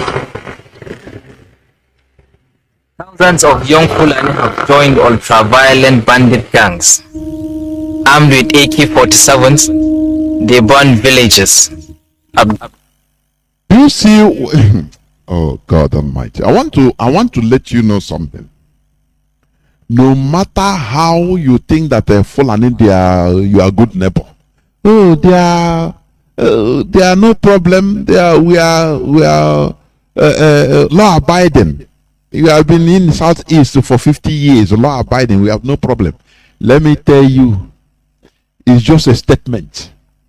A time the Fulani, even if it's 100 years, a time will come once the need arises to strike the infidel or the lower Muslim.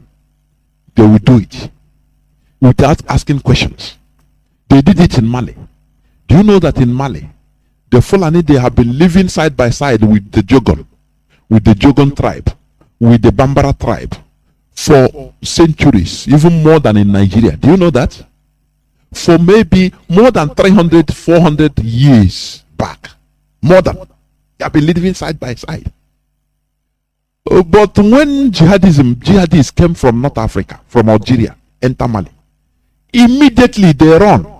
That your neighbor, the person you call a good Fulani, he used to come, if you do Salah, he invite you, you go. If you do Christmas, you invite him, he come. He say, we are all one.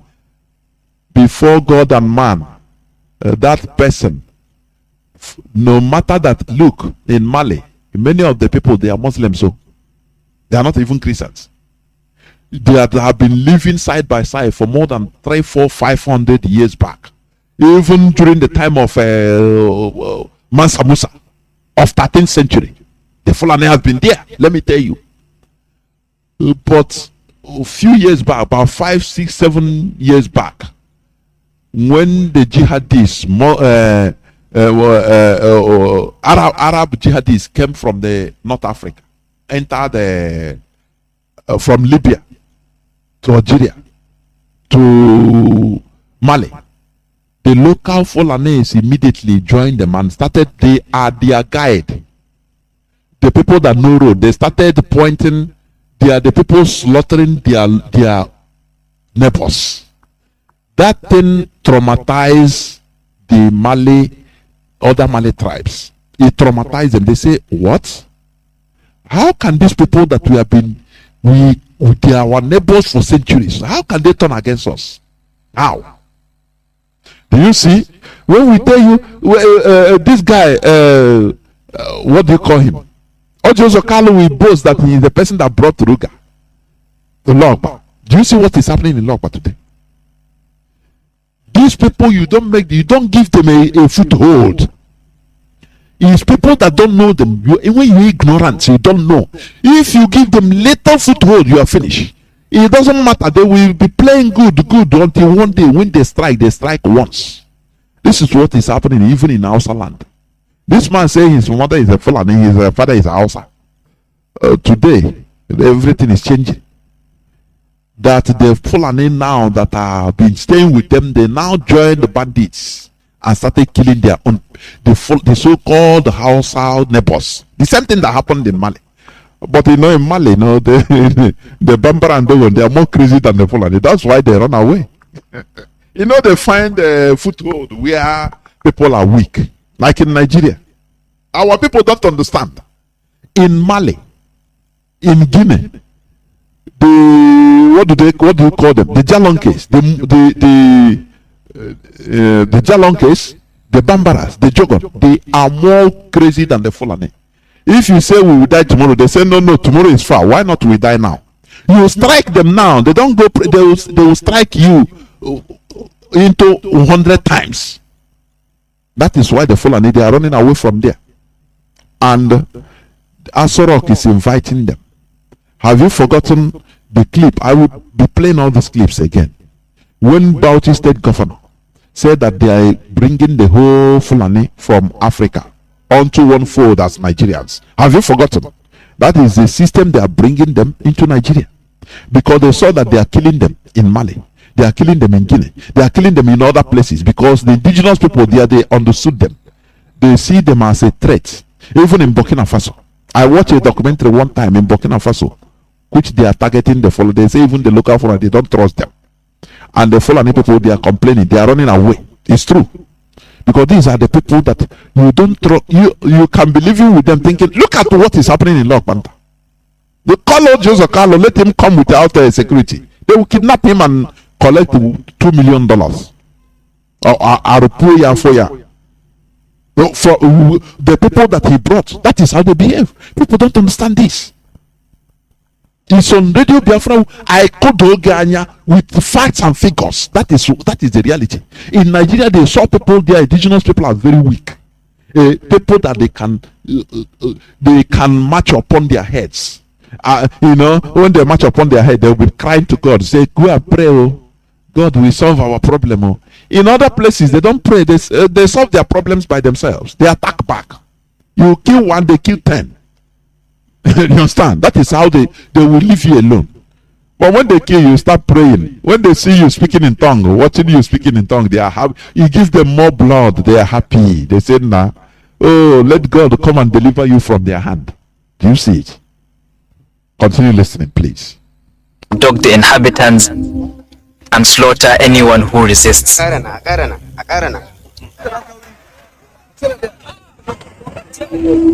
In response, Hausa communities have formed vigilante militias to protect themselves. They too maim and murder the innocent. The ensuing nightmare has killed thousands, closed hundreds of schools, and is spreading into neighboring states. Massacres and mass abductions are frequent. But this conflict remains underreported. It's just too dangerous. Underreported. Are you hearing it? The problem is underreported. That is it.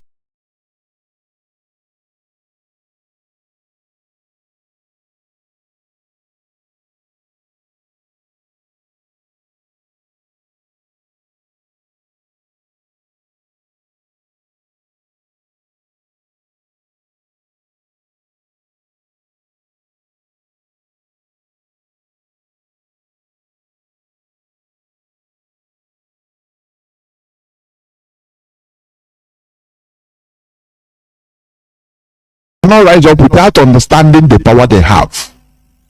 In a place like Nigeria, people don't understand the power they have as a people. You ask them, they say, what can we do? Now, wow. The only thing is to pray so that God will take control. God will take control. And tomorrow you little fever, ordinary malaria will kill you. As you are dying, they are telling you your pastor will pour you the olive oil. He cannot save you. They will tell you, oh, it's your uncle at home that is holding you. He kill you because of Anyuku. And you believe, as you are believing, you are dying and you are gone. He won't pay because you ignorant, because you don't understand the time. You understand? You don't understand the significance of the present time. That is why you are dying of ignorance, and you continue dying until you rise up.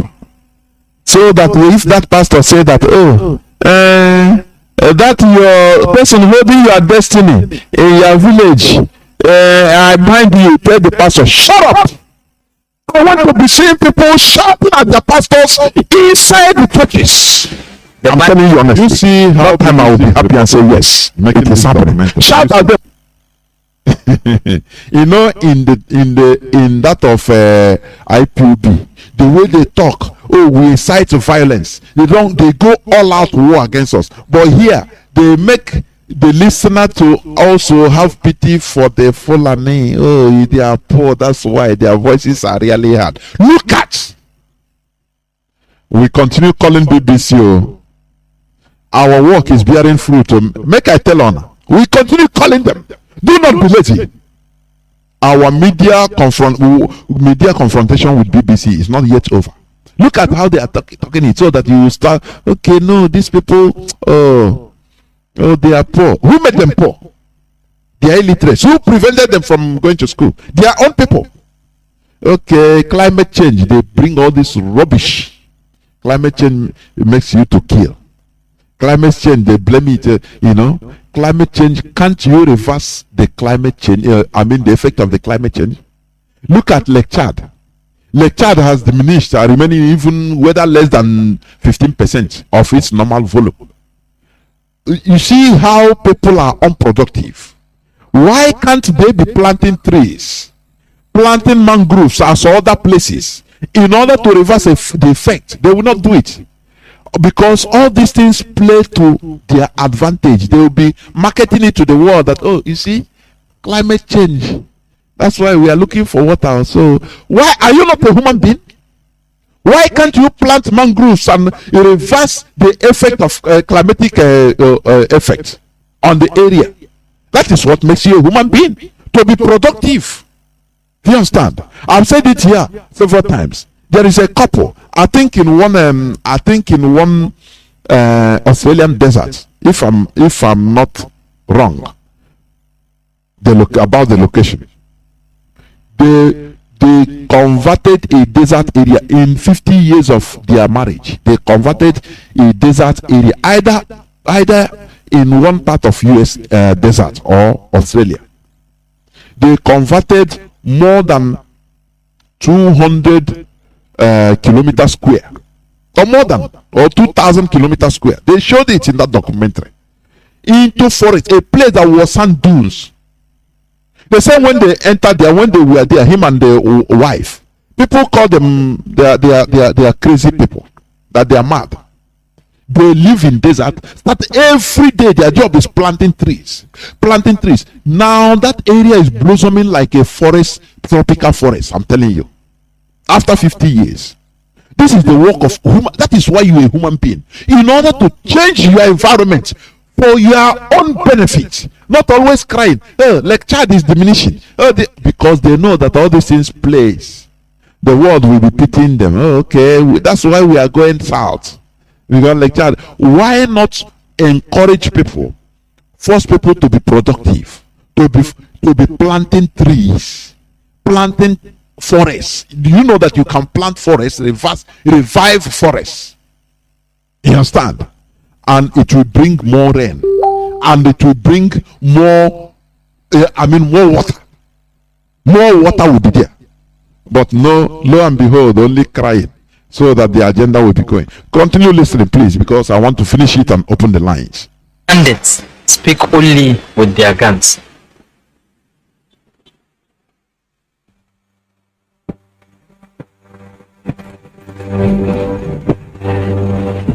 Authorities in Zamfara think there are as many as 30,000 bandits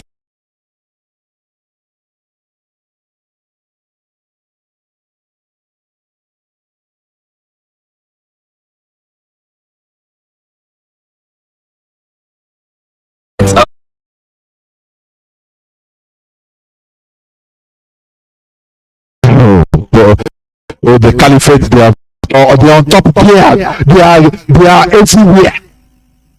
Every corner they are using any plan in order to get their objective, to kill the indigenous population. Do you understand? The soldiers say that they have been ordered not to harm the terrorist caught, and sadly some of the terrorists caught escape justice at the end of the day. He says some terrorists also boast when they are caught that they know they will not be brought to justice. Do you see it? It's a Nigerian soldier talking. He's exposing all these things to Nigeria, but it's a waste of time. Because what are you going to talk to Nigerians that will make them rise up? They will go and dramatize it and laugh about it. As I saw, we are able, with intelligence, they picked up Mazi Nnamdi Kanu in Kenya and brought him into the zoo. They picked Sunday Boho and put him in jail in Benin. But lo and behold, the bandits, the Fulani terrorists in Zamfara, they cannot see him. They are putting bounty on his head. Do you see? Nigerians, done. Fulani, I don't blame them. They saw people that they can exploit. And as I say, this war, the exploitation is allowed. Hopeless, useless people that cannot think. Everything they do drama with it. They do comedy and they laugh over it. And that's why they can do all these pranks with you. This Ado Aleru, which they conferred the chieftaincy title as the Sarki Fulani of his area. And later, the police say now we are looking for him. For any person that saw him, 5 million. We give you 5 million. And here he is, granting an interview to BBC. Majestically. You will hear what he said. They are playing all these pranks because they know that you are hopeless indigenous people in the zoo. You can't do nothing. Only what fits you, go to mosque and go to church and pray, calling God day and night to come and save your wretched souls, which he will be laughing at you. And will allow Fulani, if not for Mazi Nnamdi Kanu, will allow Fulani or go on your own eba. If you carry that to your car, where will you ride it? The Fulani will kill you.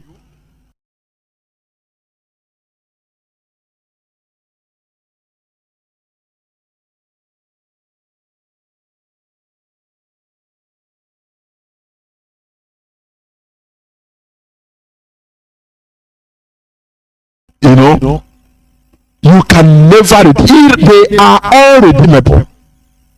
They are unredeemable. That is why we are Biafrans. Will allow Fulani or go on your own eba. If you carry that to your car, where will you ride it? The Fulani will kill you.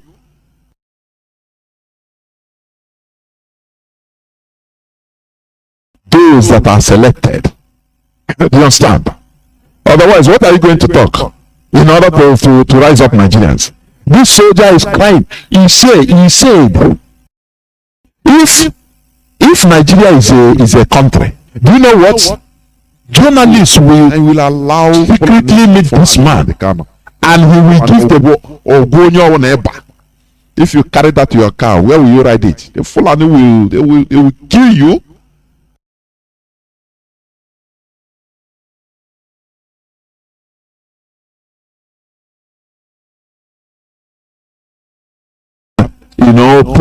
People open people's eyes more. But lo and behold, they will not do it. Instead, you will see those useless. I hate those people on Chinese television. Honestly speaking, I hate them with passion. I don't hate my If you carry that to your car, where will you ride it? The Fulani will kill you. Something serious, you see them talking. You see that man, you say, it's a rumor, it's not confirmed. I don't know, it's a rumor yet. What makes you as a journalist not to confirm? They will be discussing something very serious. If you see the way they are discussing it and laughing, I give up on Nigerians. I say this is why they dramatize and put into comedy everything. Life of people are perishing. They dramatize it and they make it, use it to make money. People will laugh and give them money. And you see, what type of human beings are these? Sometimes I ask, does Nigerians have red line where if you cross they will say no, this one is too much, and I come to see that no, they don't have it. You come today, look, a whole Abuja is not in the periphery of Nigeria. It's not in a border town. It's not in Sokoto. It's not in Jigawa or the border town Adamawa of Nigeria. It's in the center. Now you see people, they know. You call people in Abuja, they say, yeah, Abuja is surrounded by terrorists. You say, what can we do? We tell you, we trust on God. It's God that is protecting us. And you look the person, how I wish that the terrorists would behead all of you. How I wish so. Because there is nothing that can touch you, make you to be proactive. No way. Nothing. So that the soldier, he said that within them, say, okay, you see, to grant them audience. That is BBC. For you to, what I'm telling you, for you to know the side Britain is. It's clear. It's not something they hide. It's clear. They sit down with terrorists and you hear their side. During our own, the fake documentary they did against us, did you hear them granting any interview to any genuine IPOB? They know that where we are scattered all over, everywhere. They know the people they could contact in various countries. But they don't care. They didn't care. They do their thing. So that they portray us in the wrong angle, so that the world will see us as the perpetrators. But here they went one by one and sit down with the Fulani terrorists, so that you'll be hearing their voice also. Or it tells you also all you need to know. We will never leave BBC. Do you understand? We should never leave BBC. We continue calling them every day. Not less than 1 million calls from Biafrans all over the world. Calls, text messages, emails. Yes, that is what they deserve. That time they will know if we do it 1 month, 2 months, 3 months. They will come out and start apologizing openly. I'm telling you. But when you do it, as 15 minutes people now, you do today, do tomorrow. So now here, call. Because our people always is complain now. Like during the time of Moses. Then all they know is to complain. Rigidan. I said, now every time meat. Is the people asking for meat? Now every time meat. Rigidan, manna now follow from heaven. Now every time manna. Complain from morning till night is complain. It's our people. That's it. Now call. Now tell me how you get Biafra now. You're telling me call. It's calling BBC, giving us Biafra. These are stupid animals talking. I'm telling you. Continue listening, please. Say my men do. Ask him something. Let me not come, please. Now you will listen to. Say, how many people have you kidnapped? Say, I've never kidnapped anyone. My men do that. I only go and tell them. How many have you killed? I've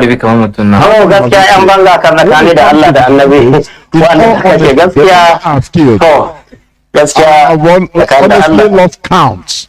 This is a killer, a remorseless terrorist that BBC is interviewing. He say, I cannot remember how many I have killed. I lost count.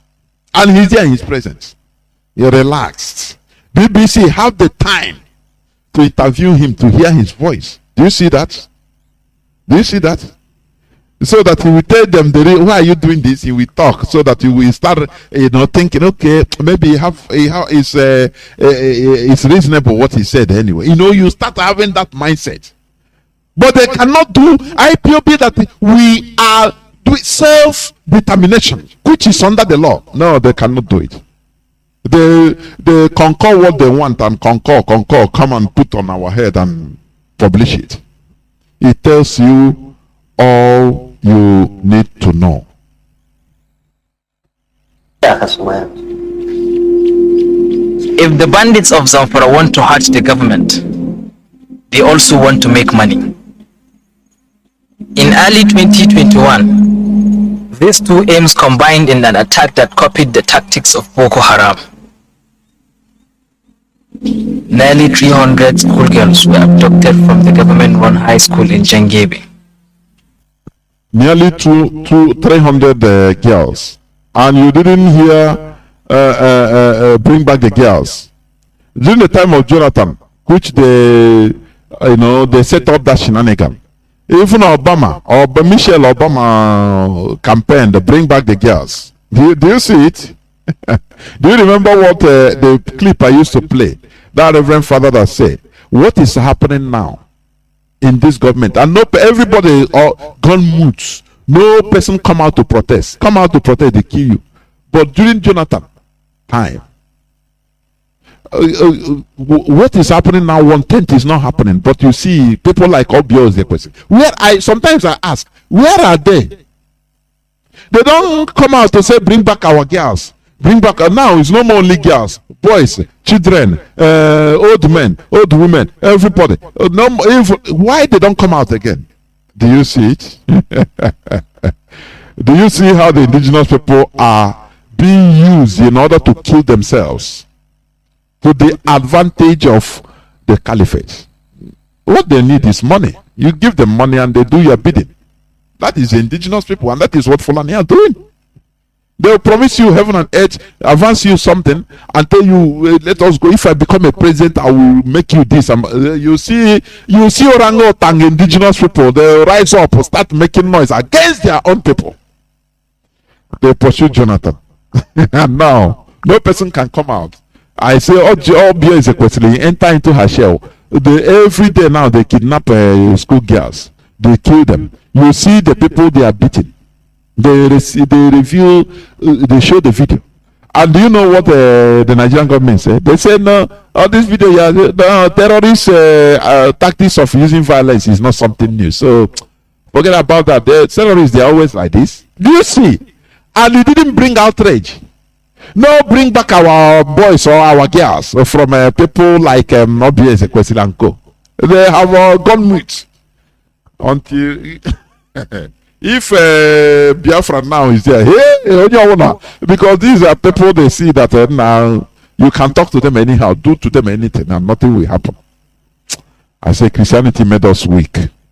We should take back our strength. We have discovered the source of our weakness, or one of the main sources of our weakness.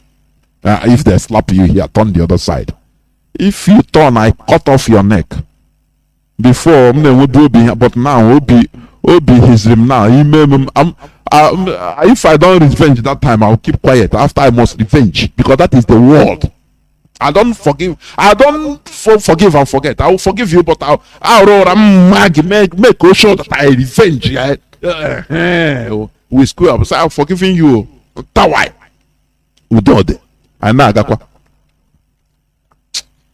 We continue. I think it will be Chineke. Who tell you that Chineke will not be the way you think? Do you know God? It's what you believe. What you believe. Do you know God? Do you know how God is? What they tell you, you believe. Believe rubbish. God that destroyed people, God that even in what you read, he destroyed a whole people, a whole lot of people. God that swept away the whole humanity and left Noah and the family. And you're talking won't be Chineke. Chineke won't be who are you? You are deceiving yourself. God is a God of vengeance. You understand? He's a God of vengeance. He may what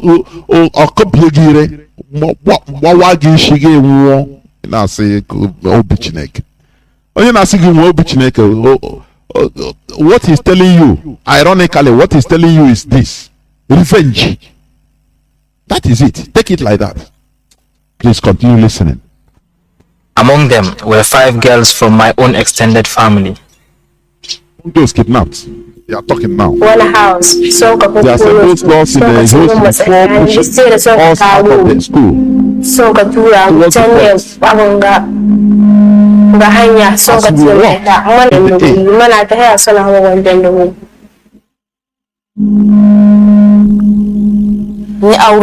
I was the room leader. And all the girls were calling me.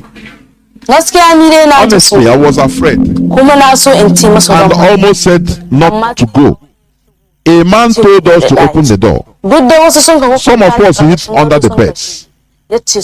He said they must come out or they will shoot us. So they came out. This is one of the bandits who led the attack on the girls. He's heavily armed.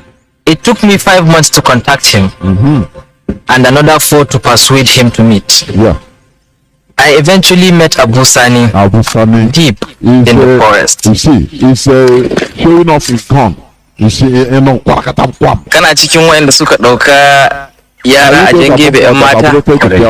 Yes, I am. You agree? Say yes. Yara nawa kuka dauka? Mata nawa kuka dauka? 280. Shi zaka iya gaya mana dalilin da yasa kuka dauka yan matan nan? Muka zo mu kuma da kai ma suka yi aka fara kullu muna jami'ai inda muke sai muka ce to bari mu goda mu decided to show the government that shi ga wannan lamarin matsala ake samu sai samu ka zo dan gebe muka dauko yan makaranta tunda sun hada mu gida dole mu fata mata rai muka zo muka dauko yan makarantar dan we want to make the government angry. Shin wani irin mutum zai shiga da yara yan mata su kwance ya dauko su da daddare saboda matsala da yake da wani? Bari ba ka wani misali wanda ke za ka yi. Da san an ce it is said that if you commit kai laifi daya za a yi maka wani a black mark is placed on your heart. Idan ka kara wani za a yi maka another a second mark that continues until your heart is completely black. Wanda ke yi da waɗannan harufu ba ya jin yada without feeling. da duk irin abubuwan da ke faruwa saboda wucewar zuciya. Amma mu dai illa abin da muke muna ba amma ba mu yi wata damuwa da ita sam. Saboda mun sha abin da muke gani mun yi magana ba ta mata da ita. Gudu sai kama tura mura mu. Muna nan muna gudu muna taka kayoyi muna nan muna gudu muna taka kayoyi. Mun ka kai cikin gebe. Sun ka ce mu rudduka. Yawan ka rudduka sun ka kama kabbara suna cewa Allahu Akbar. Ai yan boko ko mun iya karatu in mun ka kai can karantar da. Ya ce to kun ga boko. He said, your Western education is useless because you know only mun ka ce su bari za mu waɗa musu duk dai wasu karatu haka. Mun fara gaya musu kuma sun ka ce ba su ya ga karatu. Amma dai kuma wallahi bai da amfani mu bai ne. We said we can't abandon Western education. I told them I must continue at school. If we go back, we will kidnap us again. That is if they go back to school. Because that is what they are fighting against. In northern Nigeria, kidnap for ransom has become a lucrative industry. A business that has helped to displace close to 1 million people in Zamfara alone.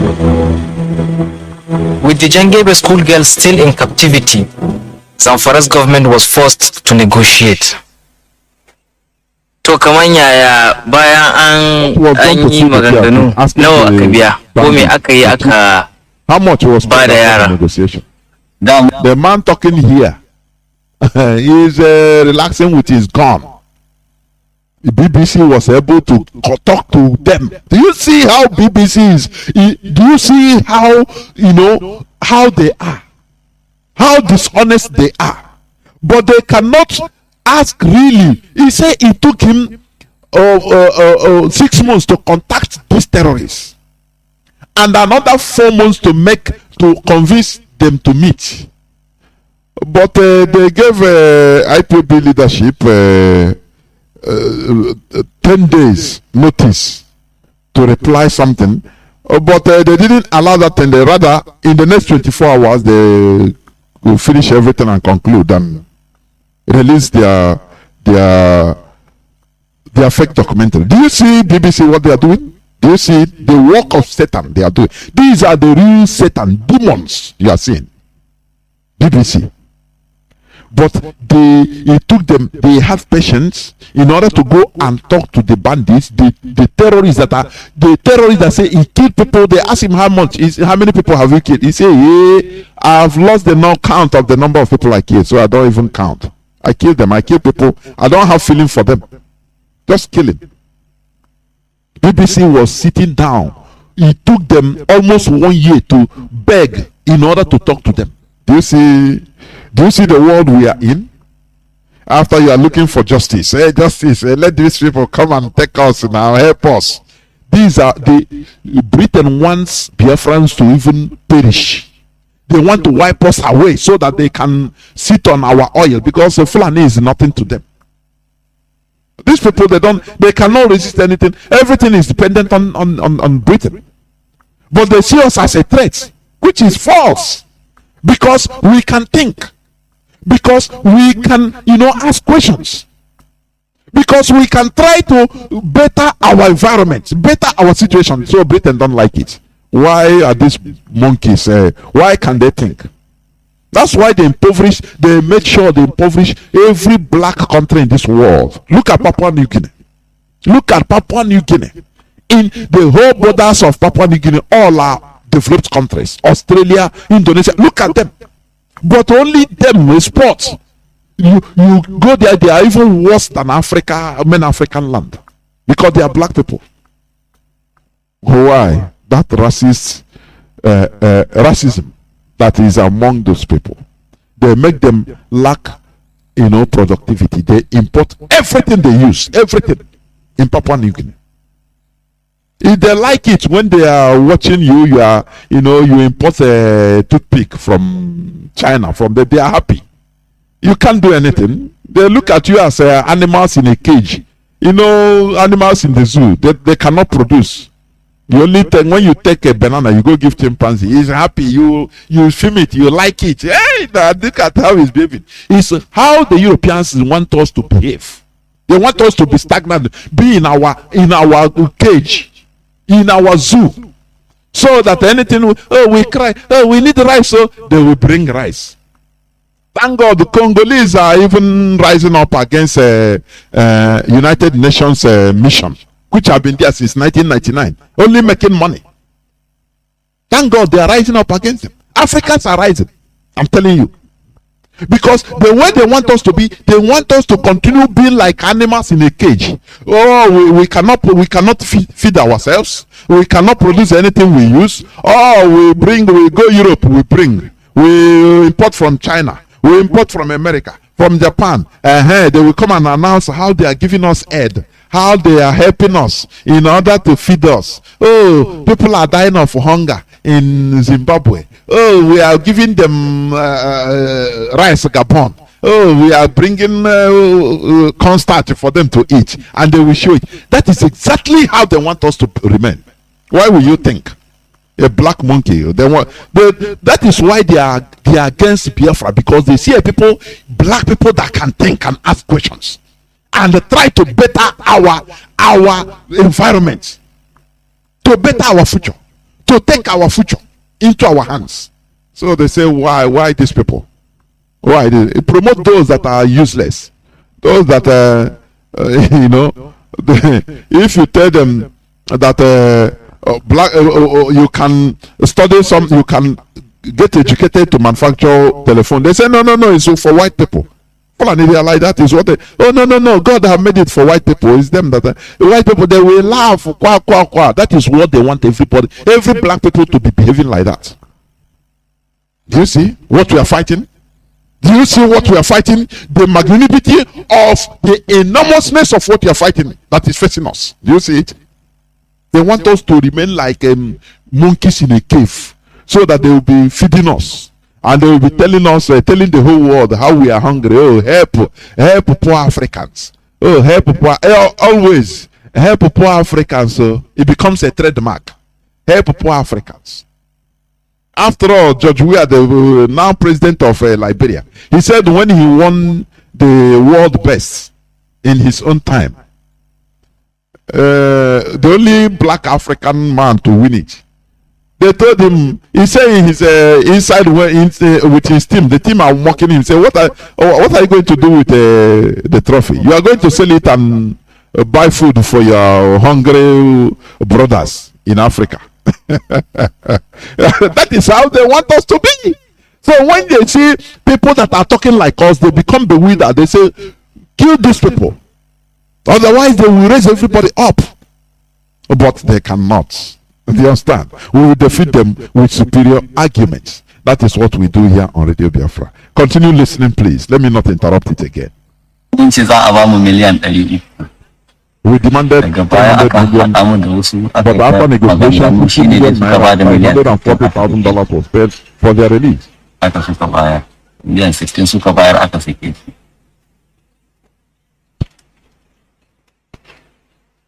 Miliyan 60. The 60 million effort. Kaga miliyan 60 din. You saw 60 million? Yes, with my eyes, we took the money. The terrorist is telling him. To me kuka yi da wannan kuɗin? What did you do with it? We bought more rifles. Do you see?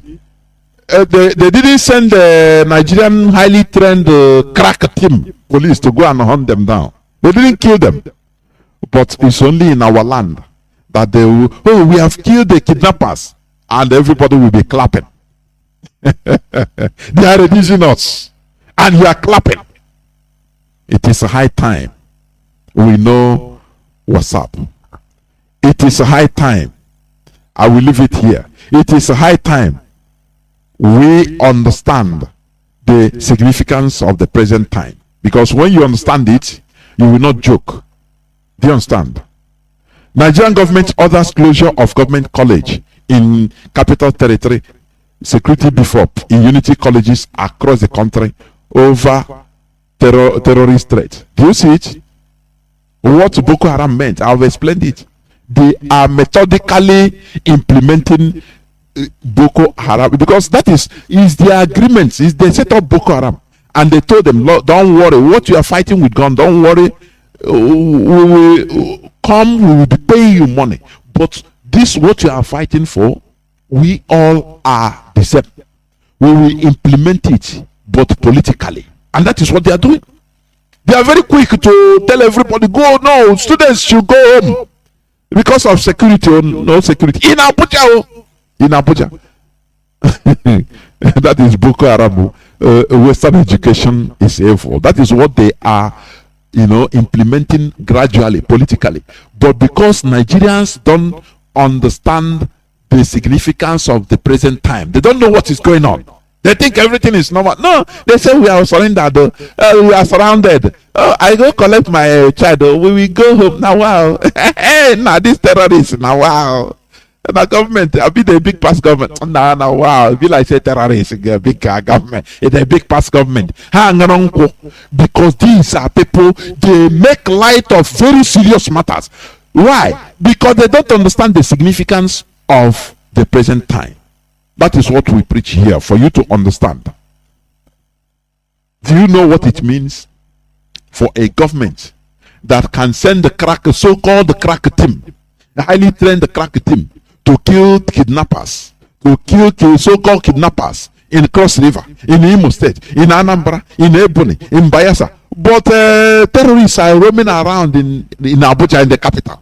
Now they are afraid. They have to pursue people from school, close schools. Do you see? Don't you see that there is something there? Don't you see there? From Abuja, they will say, okay, now wow, Kogi, you have to close. Even to Lagos, they have surrounded Lagos, so schools close. When are you going to open? Wait. Indefinitely. Now, when they do that, is it not what Boko Haram have been fighting for, destroying schools? That the governments have quietly done it without no noise, and everybody will become useless ignoramus. Highest thing you do, you say, okay, be sending your children to Benin Republic or to Ghana. You think it's the solution? Very, very sad. Honestly, very sad indeed. It is time people to know what's up.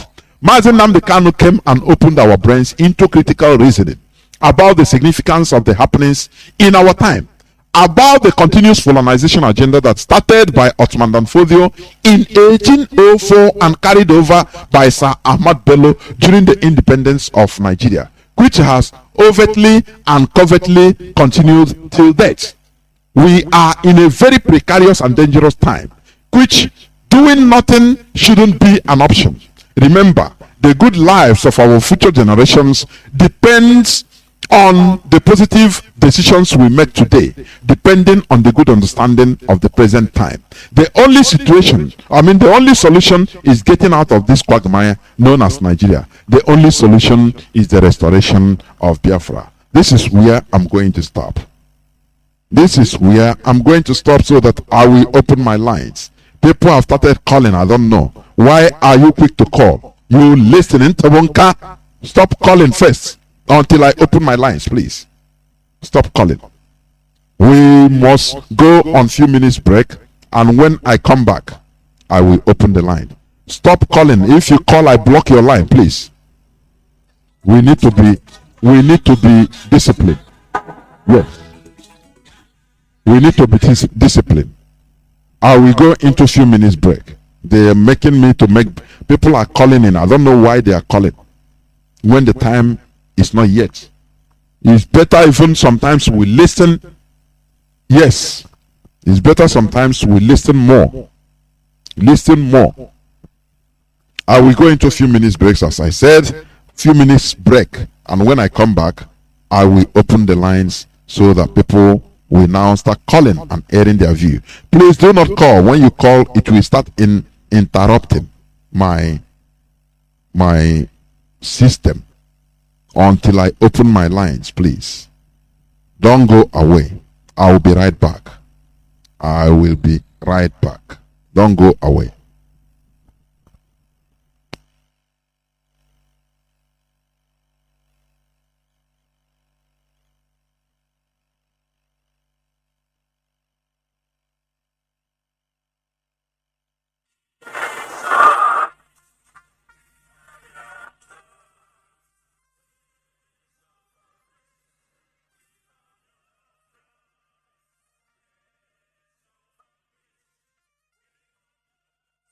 Biafra. Worldwide phone call campaign alert continues. BBC, a propaganda machine and racist media set up by the Great Britain to oppress the oppressed people of Biafra. BBC, your media war propaganda of 1967 that led to the genocide of over 3.5 million Biafrans, men, women, and children, did not stop us. Do you know why? Because we are the sons and daughters of the great lion from the tribe of Biafra. Our minds are made up. Your shenanigans, antics, and fake gutter media will not stop us either. We must and shall restore Biafra. Biafra worldwide phone call campaign alert continue. Now pay close attention. Be polite when you call BBC and use the following prompt when you call. Hello, my name is. You tell them your name. I am calling to ask about BBC policy of propaganda against the victims of genocide. Since you are obsessed with telling lies about Biafrans, here are 5 more questions to consider. Now, this is the question to ask BBC. We are witnesses to BBC racist coverage of terrorism, implying that black Africans' lives don't matter. Yet the same BBC rallies the whole world at the slightest terrorist incident in the United Kingdom. Here is the second question. But when it comes to Nigeria, BBC not only hides terrorist killings, but they slander the victims and survivors of terrorism and genocide. The third one. When will the grand patrons of lies and hypocrisy, the BBC Fake News Network, make a documentary about the daily slaughtering of Nigerians by Fulani terrorists and the government of Nigeria, whom you protect, so that London may plunder Biafrans' resources? The fourth question is the oil and gas of Biafra, the reason that BBC is obsessed and terrified by the agitation for freedom by the victims of 400 years of British colonial thievery and crimes against humanity. And the fifth one, we call on the good people of the world to ask BBC and UK government why it aids and obeys the genocide in Nigeria. Welcome back. This is Radio Biafra Hausa-Service coming to you through Radio Biafra London. My name remains Mazi Jonathan Chinedu from Alo province of Biafra land. And today is the 26th day of July 2022, being Tuesday. Our lines are now open. Our direct line is +1 213 328 6224. I repeat, +1 213 328 6224. Our WhatsApp and Signal line is +61 405 142 547. I repeat, +61 405 142 547. You can call now and give us your view. But remember, the topic of our submission today, it says, understanding the significance of the present time. Understanding the time we are in. Because many people don't understand it. I have a caller, the first caller. Please, you have to make it worthwhile. The first caller on WhatsApp. Caller on WhatsApp, can you hear me? Welcome to the program. I can hear you, Mazi Jonathan. There, welcome to the program. Thank you much, Chineke. You are a high spirit today. You are a high spirit today. The spirit of Chukwuka possess you today to speak eloquently. I remain Mazi Chukwuemeka, calling from United Arab Emirates. Mazi Jonathan Chinedu, you say it all. I don't have so much way to say because you have already said it all. What I want to say is that every indigenous in that evil contraction called Nigeria need to rise up now and fight for their freedom. Fulani came to Islamize everybody, and they mean what they want. They want to kill and kill and kill and kill everybody in that evil contraction called Nigeria. I thank Governor Tom, he's a man. And I want to thank our brother Excellency. He has the spirit of Biafra. And I'm begging that our brother should be protected. I know the evil contraction called Nigeria. That our brother need to be protected. Nnamdi Kanu came for the good of everybody, not only Biafra. He came for the good of Oduduwa, which is Yoruba. He came for the good of Hausas. He came for the good everybody that made up that evil contraction called Nigeria. British don't mean any good to us. That is why they present their evil media. That is why they present their evil media to use it against the people that is fighting is in that evil contractor called Nigeria. BBC is evil media. BBC block the genocide that Nigeria committed on Biafra 1967-70.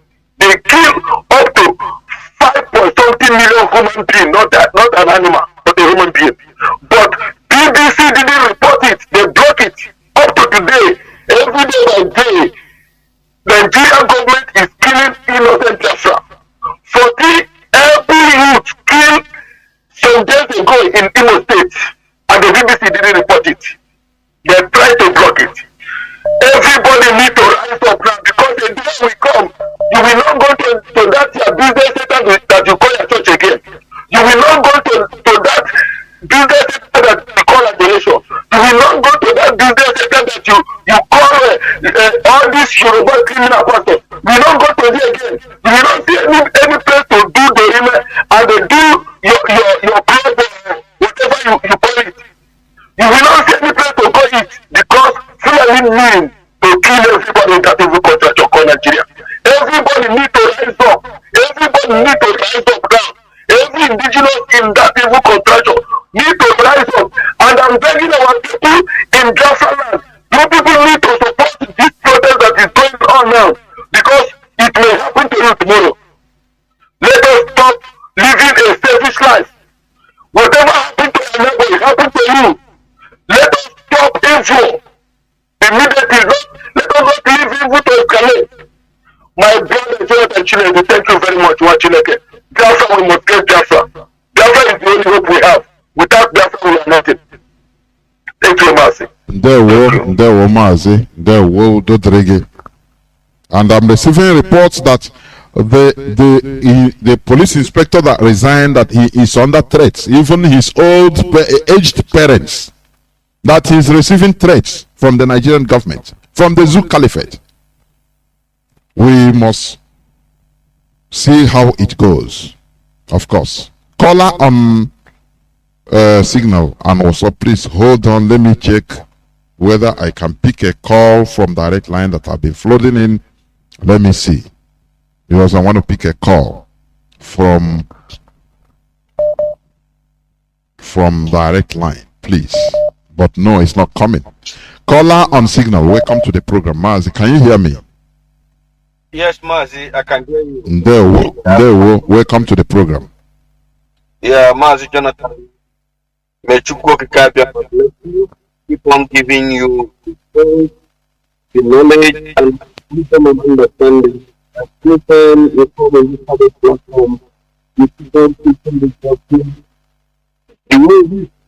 Mazi, am I coming out clear? Okay, Mazi, I said, may people continue to bless you, give you wisdom, knowledge, and understanding. That anytime you come in this hallowed platform, you keep on preaching this gospel, and we are here listening. And there is nothing that will stop us in this freedom that we are fighting for. And allow me to use this opportunity also to ask the people of Kabiama to continue to guide our leader, Mazi Nnamdi Kanu, protect and guide him from every hand of the evil ones and from all evil doers, most especially destroy his enemies before they come close to him. And people of Kabiama release him unconditionally so that he will rejoin us. We keep on fighting together until Biafra will be restored.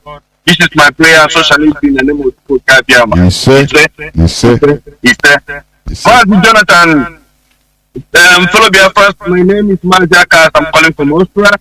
By the special grace of people of Kabiama, I am the IPOB Austrian International PRO. My brother Jonathan, I'm telling you honestly speaking, those that are hardcore, those that are ardent listeners of Radio Biafra, sometimes when we listen to you, Mazi, before God and man, I feel like if I'm in the midst of these people and they gave me a bomb, I was trying to give myself and destroy this animal before God and man. Because what is happening in that God, the court Nigeria is something that is unexplainable. You don't know where to start. You don't know where to end. Something is happening before the people in Korokoro eyes, and you see the people that would drink gold, they would drink beer and laugh. Are we wish that this Boko Haram and all these terrorists, if they can invade Abuja and invade Lagos, kill them as many as possible. Maybe their eyes will open. Because I don't know how long can we keep on preaching this gospel? How can we keep on saying this thing? People, I mean, they do as if they don't listen, their eyes are blind, they cannot hear. But when anything happens to them, they'll be calling God. God help us, God help us. God cannot help you if you cannot help yourself. Look at what happened in Sri Lanka, just as you said. People rose up and asked their government to attack the demons that are worrying their lives. They burn their houses. This is how they're going to work. Mazi, do you know who this criminal called the did to him to go and impersonate the religious affairs? Storing cloth or borrowing cloth to give some people to go and put it on as if they are become. Mazi, do you know only that it will happen in this Western world? The country will be turned upside down. Mazi, let me tell you, let me say this. Why wouldn't they do it when they impersonate late Buhari and the whole Nigerians will foolishly accept till today? Why wouldn't they go on to, who is a clergy that they cannot impersonate? When they impersonated late Buhari, everybody, every gullible, foolish, indigenous Nigerian was watching and, saying that this is a president. So why wouldn't they have the audacity in order to do more? That is it. Go on, Mazi, please. And Mazi, what really baffles me is that this thing will happen. You will think they are stupid and gullible channel television. They will come and joke with it. And even the way they will try to analyze it, you will see they will be doing their tongues. For them to speak has become a problem. They will try to romance this thing, and at the end of the day, people who watch what see at the end of the day, comedians use it as something that we use to do a comedy, and people will see them, watch them drink beer on top of it, and at the end of the day, all of them are people wallowing in abject poverty. They are killing them every day, and they are doing nothing about it. Mazi, I want something that will happen to that stupid country called Nigeria, that the population, that the so-called zoological republic, something will happen to them, that all of them will run like a scatter. At the end of the day, they will cry blood on their hair because after going to hear them, these people are mad. Mazi Nnamdi Kanu has been preaching since 2012, shouting on top of his voice, this is what is coming. This is what is coming. Nigerians wake up, even to them today that I can be able to reason as a human being, few of them. It was because of Mazi Nnamdi Kanu that waking all of them up. So that you know what is coming and coming. Why are they holding this man? Why? Because he spoke the truth. Because he saw what is coming. And he keep on shouting, my people, wake up. And he said they are coming to kill us. Mazi, is it not happening now in our land? It is. They try to infiltrate IPOB. Try to do the same thing they did to the so-called stupid who was drinking by criminalizing the agitation of Biafra. And we say in IPOB, we cannot allow evil to come into IPOB. Anywhere we see evil, we fight evil. It doesn't matter what Nigerian government is doing. It doesn't matter what anyway they try to come into IPOB to make our people feel that what we are fighting for is necessary. The people know the truth. And they know that Mazi Nnamdi Kanu have our people in our hearts. Even inside the court, we said it that we are fighting to protect our people, not to kill them. And it doesn't matter whatever they do without Mazi, we have come out.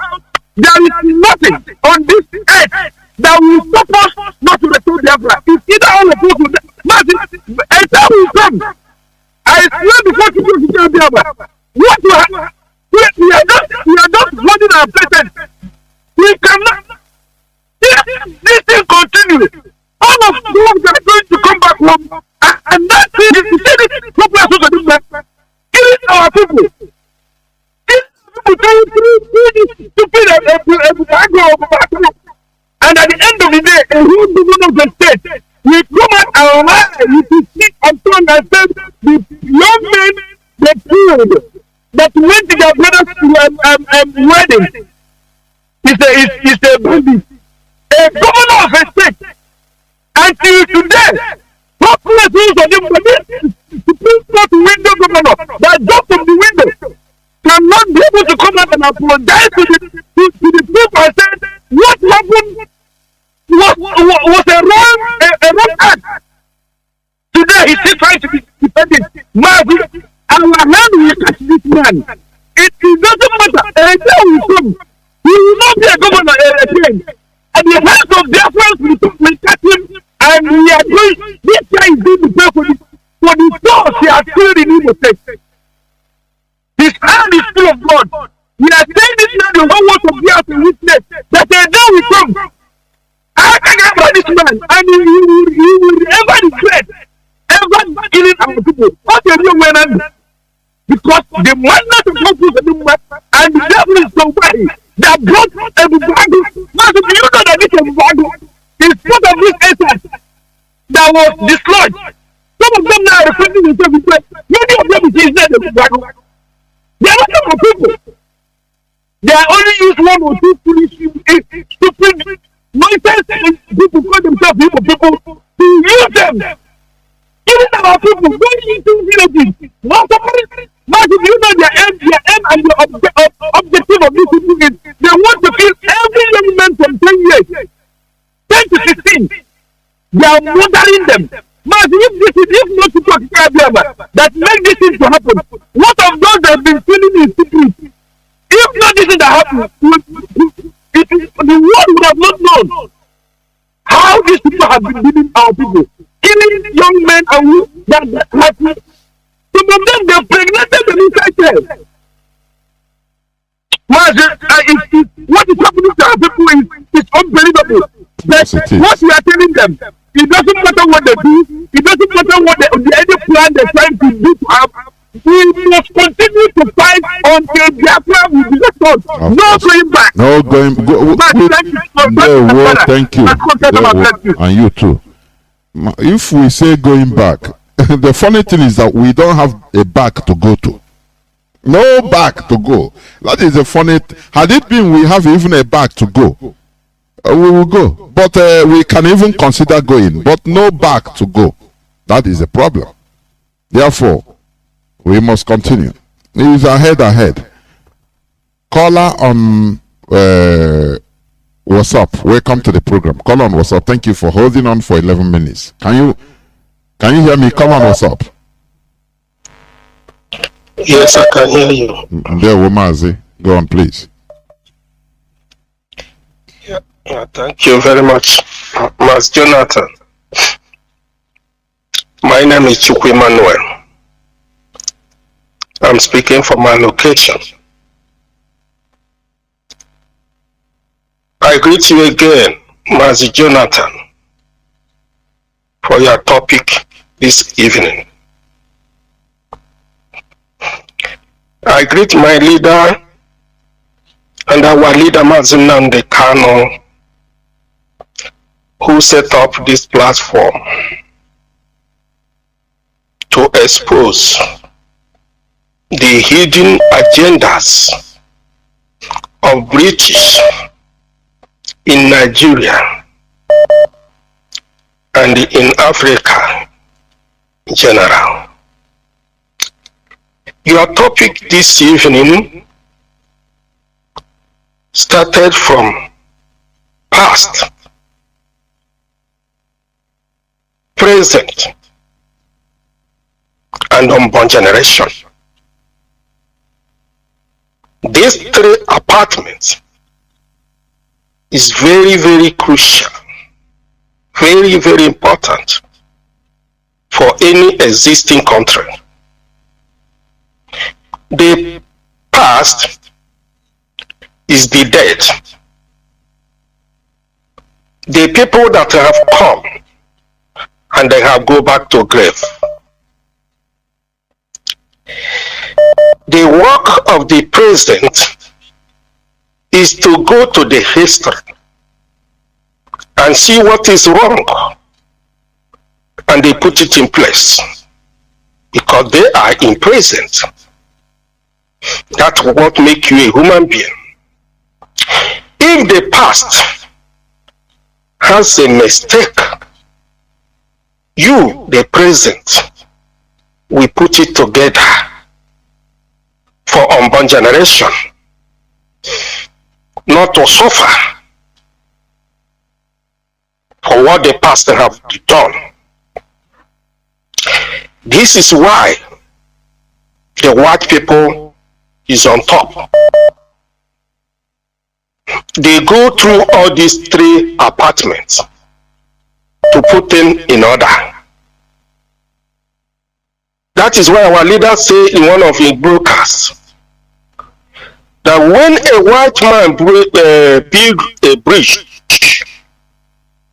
and it happen that bridge break down, they will come together and test and find out what is the cause of this bridge that was broke down, and they will find out the problem and they will rebuild it, and the bridge will stand for a time. But in the case of Africa and Nigeria, number 1, the British destroy Africa. They use Nigeria to cage the whole Africa, to make them forever slave. The British are agents of Satan here on earth, and they are using the Fulanese to destroy the African race. If you are a person who are listening to the information from our leader, the type of something that British plant in Nigeria, without Nnamdi Kanu, without Radio Biafra, nobody will put Nigeria to know what is coming to them. The Fulani started to destroy the Hausas by making them a slave, by not allowing them to go to school. They make Hausa to be a dustbin. The Hausas are not going to school. Instead, they take them to Makranta, where they are teaching them hatred of the Igbos and to indigenous people. That is what Fulani are teaching the Hausas, until they make sure they put them where they are today. And that thing, they are trying to pass every part of Nigeria just to become like Hausas. And the indigenous people, they don't know what is coming to them. Until our leader, who set up this platform, if you are a good listener to our leader broadcast, you will be a new person altogether.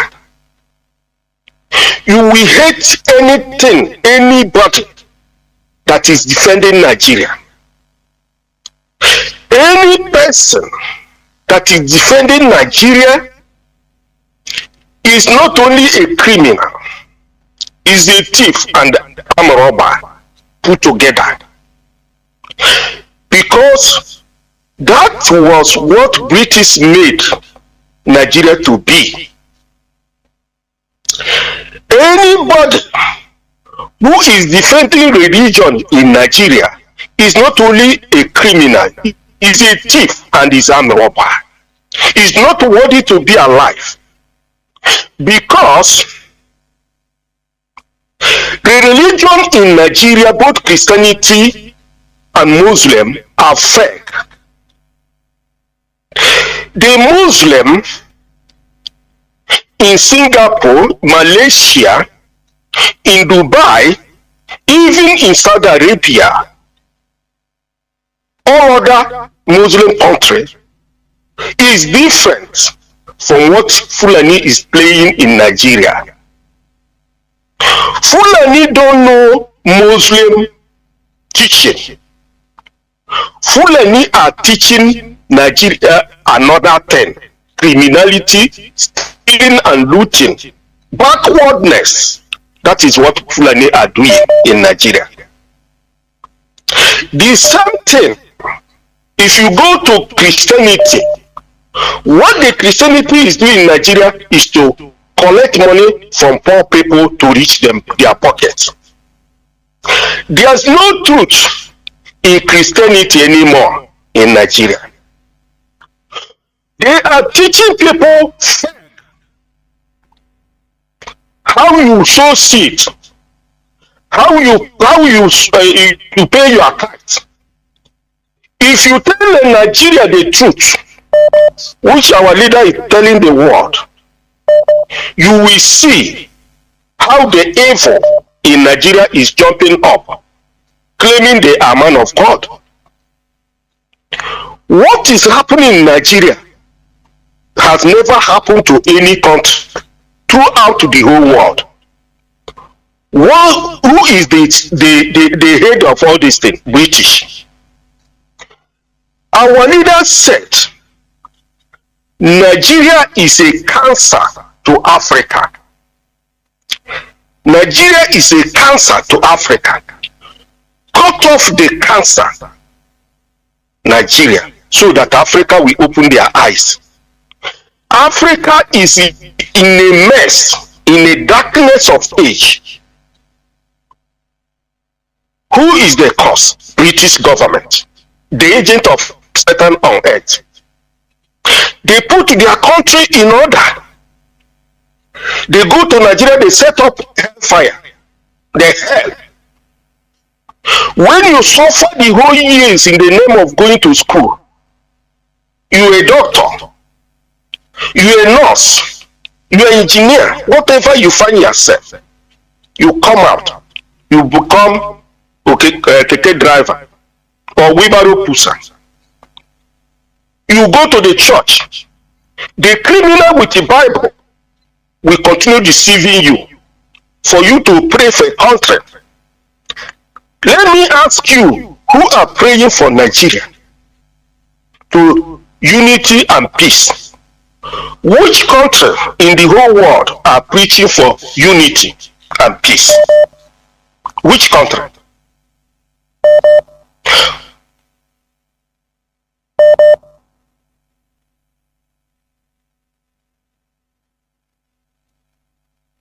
Mazi, are you still there? Yeah.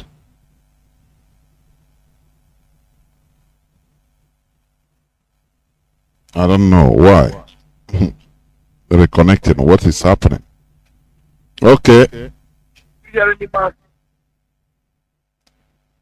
Caller on WhatsApp, you're reconnecting. Please, you have to call back. Caller on direct line, please go on. Can you hear me?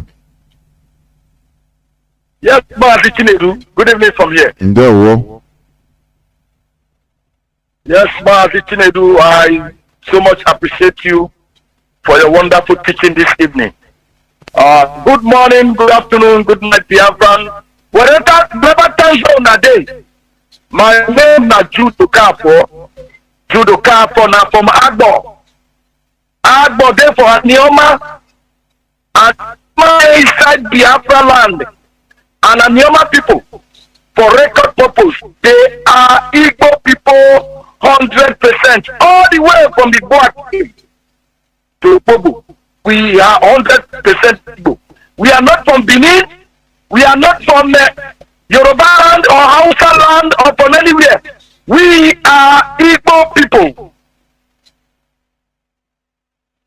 And we are one with our brothers all over the world that speak the same dialect, that have the same market day as Eke and for Kori. We are one people by blood. So therefore, we are Biafrans. Mazi, I always talk and say, anybody who is listen to Radio Biafra, you don't know what you are missing. Because Radio Biafra is the only station you will hear the truth from. Radio Biafra is the only station in the world where you hear the gospel truth. Imagine if you are listening to Radio Biafra tonight and listening to my wonderful brother, Mazi, I sure say you don't learn something where you never learned for your life before. Some word when you hear, when you never hear from your life before. You don't hear them now for Radio Biafra. Plus all the teaching when our leader don't teach us Mazi, Nnamdi, Kanu, right from day one on Radio Biafra. All are gospel truth. I so much I get passionate tonight to hear about that inspector of police. Syria. Oh, when Mazi do read the letter, that is who I call a Biafra. A passionate Biafra. If you there for army, you are a Biafra. If you are a police, if you there that you force, this is the kind of letter you're supposed to be writing. If you are a senator, because me, I never trust politicians for my life. But any politician that is fighting for their people, I'm receiving 3 million every month, and you are saying you are protecting your people, you are a liar. You should go and write a letter like this. If you are a politician of the zoo, if you are a police, you are the army, you are any person in that zoo, go and write a letter like that to our brother inspector that have the people, the interest of his people in his heart. And he said, I want to resign because of the killing of my people. I want to resign because of the unjustly, the innocent people when they die every day for our land. This man wrote a passionate letter, a resignation letter. I don't want to work for you people again. That is a Biafran, and that is a Biafran spirit. Just like our leader, who answered the call. A priest for that matter. Somebody when he go England, go read. A consultant, he gets no business. He answered the call and said, for the sake of my people, I will leave everything that they do and fight for the freedom of my people. Just like what that instructor did when he writes so. That is the call that our leader took upon himself. To come and lead us out of the land of Egypt, where we the zoo Nigeria. Don't you people see every day by day? There is no good news when they come out for that zoo. As soon as you open the radio and the TV, bad news when they come out for that zoo. Is it not time you people leave BBC alone and begin to join IPOB to fight for the restoration of Biafra? I would not hear say they don't send message to the man kidnap on the president and the shortest man in the zoo, Aerofy. I'm hearing now that Buhari is going to Mali or somewhere in African country to go and preach about security. How can a man that the fire is burning in his house is going to quench another fire in another man's compound? Have you ever heard that kind of thing? There is fire in your house, Buhari. You are going to another country to go and preach security. Is that not a foolish man? Nigeria is indeed a foolish country. You have not quenched the fire in the zoo. You want to go to Mali or one of those countries to go and preach about security. That tells you all about the zoo. That the zoo is not for you. If you call yourself a Nigerian, in fact you are lower than the lowest animal. What a shame to you people when they call themselves the zoo. The people tell themselves that they get Nigeria. Full and say, we are Nigeria because their forefather promised them that this new Nigeria is our forefather's estate. We will make sure that little pets will make them a willing tool. And we will make sure the South will never control their destiny. Sir Ahmadu Bello, now I tell you, Fulani people, today all all the Fulani in the whole West Sahara, they are now in the zoo, creating Ruga, creating all kinds of names to claim the land, the waterway, to take the water. You people are not seeing the danger. Mazi, Nnamdi, Kanu has been crying already on Biafra. Danger, danger, let us start going. Danger, let us move. You people pay deaf ear. You people pay deaf ear. You people don't want to know what is going to happen to you people. God will help you. Because by the time Fulani finish with you people, Mazi, Nnamdi, Kanu's ceremonial will be a child play. Somalia will be a child play. They are coming into your churches now, killing you people. The most ugliest baboon of the baboon called Obasanjo, a relative to all the chimpanzees in the zoo.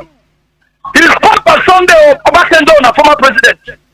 He said that very soon they will not be able to go to church. Obasanjo, the ugliest of the ugliest. He took him for Sunday here. Said very soon, una not go see the go church again, no not hear am. Is it not time you leave BBC alone? Leave obedience alone. Leave Atiku alone. Leave Tinubu that want to hire 50 billion in the army and be feeding them with his corn and agbado. Is it not time you people leave them alone? And take the right direction. And take the freedom way. And fight for referendums. That is the only thing that will save us. Referendum. You see why I make Biafra my religion? Because Biafra is the only solution. All you Christians that are reading Bible and really praying for God to save you. God has sent a savior to tell you about what will happen and what will happen. Yesterday, they closed down all their schools, all their federal school or whatever they call it. Because of fear of bandits. Bandits have taken over the zoo. Bandits are coming to Lagos. They are coming to Abuja. Your only solution now is referendum and let us go to Biafra land. Or else, that's sorry I go do na name. How many times we don't tell you people that Nigeria is not the founder? Biafra is the only solution. So your church or Israel is the answer to this our solution. If you continue to pay that ear in Igbo language, I should have people sheep into Solea. If they cut off the head, the ear that refuse to hear will follow. Look at what happened in Imo State. After killing 14 youths, they say it's ESN camp. They killed ESN. Don't you see your country is a country of lies? Governor lies. President lies. Everybody who calls himself in Nigeria is a pathetical liar. There is no two ways about it. Biafra is the only solution. Biafra is the only solution. Referendum, that is what we need. And that is what we will get. In the name of Chukwu Okike Abiyama's name I pray. He said, thank you, Mazi. Abiyama bless you. And you too, thank you. Caller on signal, welcome to the program. Can you hear me? Yes, I can hear you. Go on, please. Then Jonathan, don't you go to let the sheep. Jonathan, so if you stop this assignment, that is the end of you. And that is the end of everything. Over the world on this earth. Jonathan, do you know what the foreigners will do? They will remove your eye and cut off your eye. So they did it to our hands. And that is what is going to happen to every look at the kidnap our list. Lawyers have come. And the danger is before our eyes. If I can encourage you, I'm here. All my time is here watching it. So I don't have the common sense to go and do another thing to I have something. But tell them that they Kanu, the proud of one. He has done it all. Tell them that they can't agreement everything. His father and his mother came for that matter. What massacre? That is that. Why don't the whole thing just like fire? Can such a thing happen in the world? That is still already. Can that stop? Then the Kanu said it's a challenge, not arrogant. I was fucking arrogant. It's a challenge.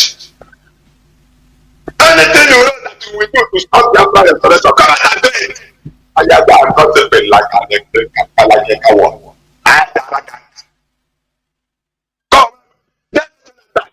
We see evidence in the space of Biafrans, Biafra's place. That nation, within the next 24 hours, it will wait next time. Let every nation respect themselves.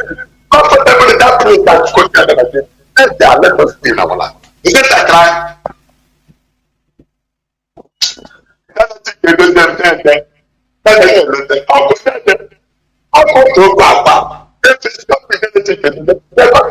be your eyes. Then the children are moving. Then the children will this generation, not be like this generation. This generation, then the children are who generation Jesus Christ. I want generation Muhammad. I want generation Adam. I want generation. I say, I will ask you, very young. Are we going back? You saw this governors. Yes, it's not for land. If you love yourself, to respect the evil race that Biafra is at the whole. Use their powers, our leaders, go and get Fulani, that stupid Fulani gender with. So release our leader for us.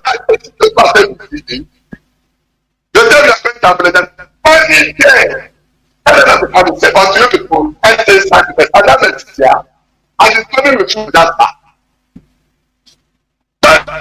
Just sit down, we are waiting for the background.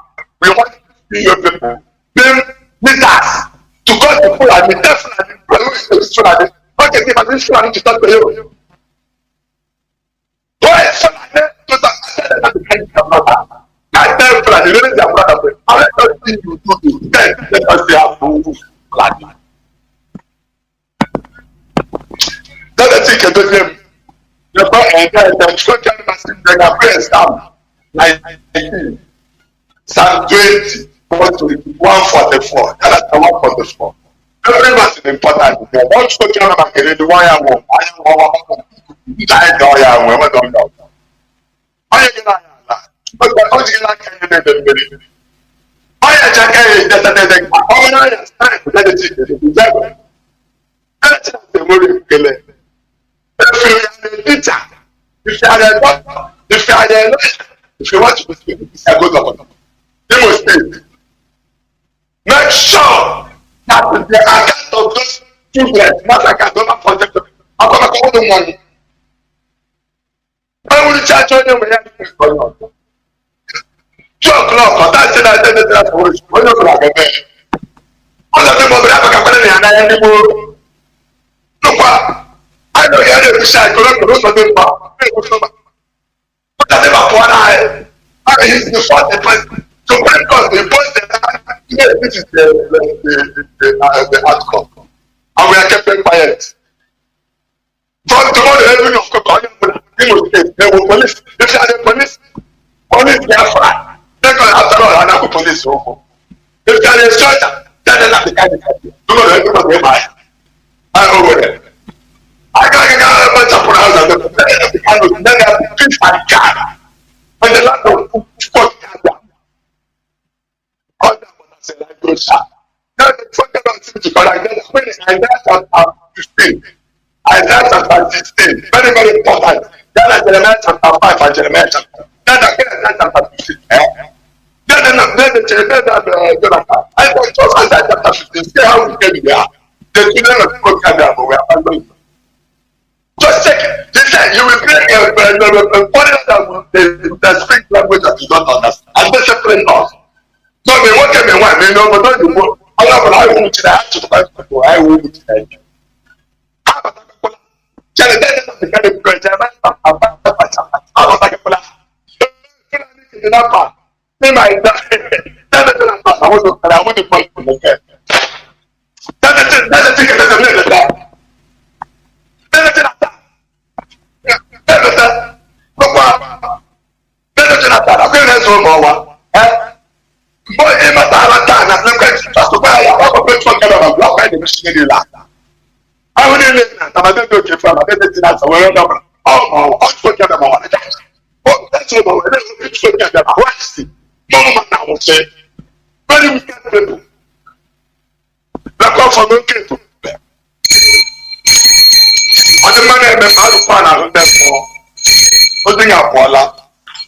know what is the problem, but the problem oh, come at some work money look at other practice of no.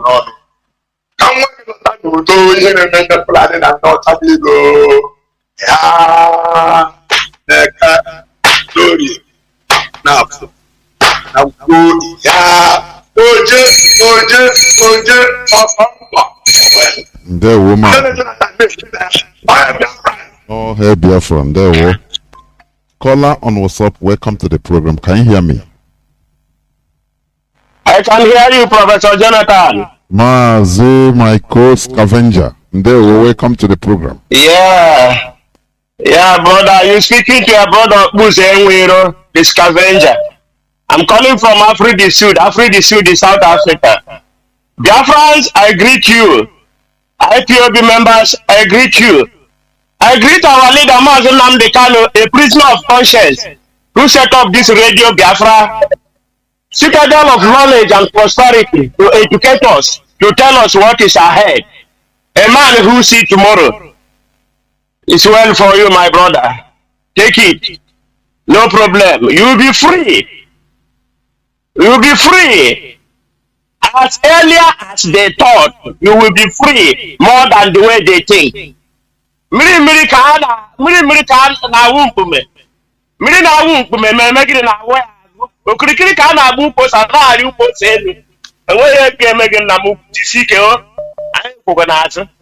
Hey, Professor Jonathan, what you are preaching this night is, you said, you ask, understanding the precarious time we are in. But Professor Jonathan, let me tell you that the internal don't understand the time we are in. They didn't understand the time they were before, and even the one they are in.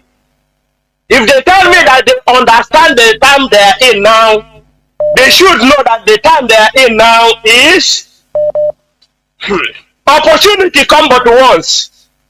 Opportunity come but once. You pray to God, you go to church, you ask for everything, you ask for forgiveness, and now opportunity has presented itself.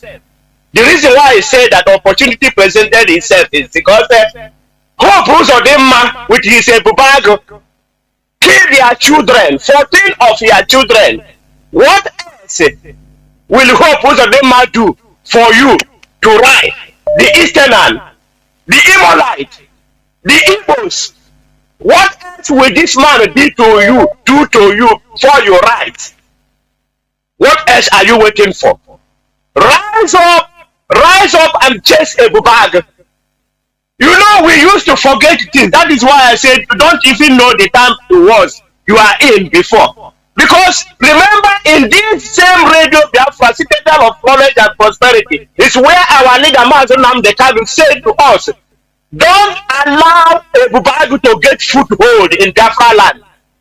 He said it earlier. He told us that we must not allow Ebubagu to get foothold. That this is not Ebubagu.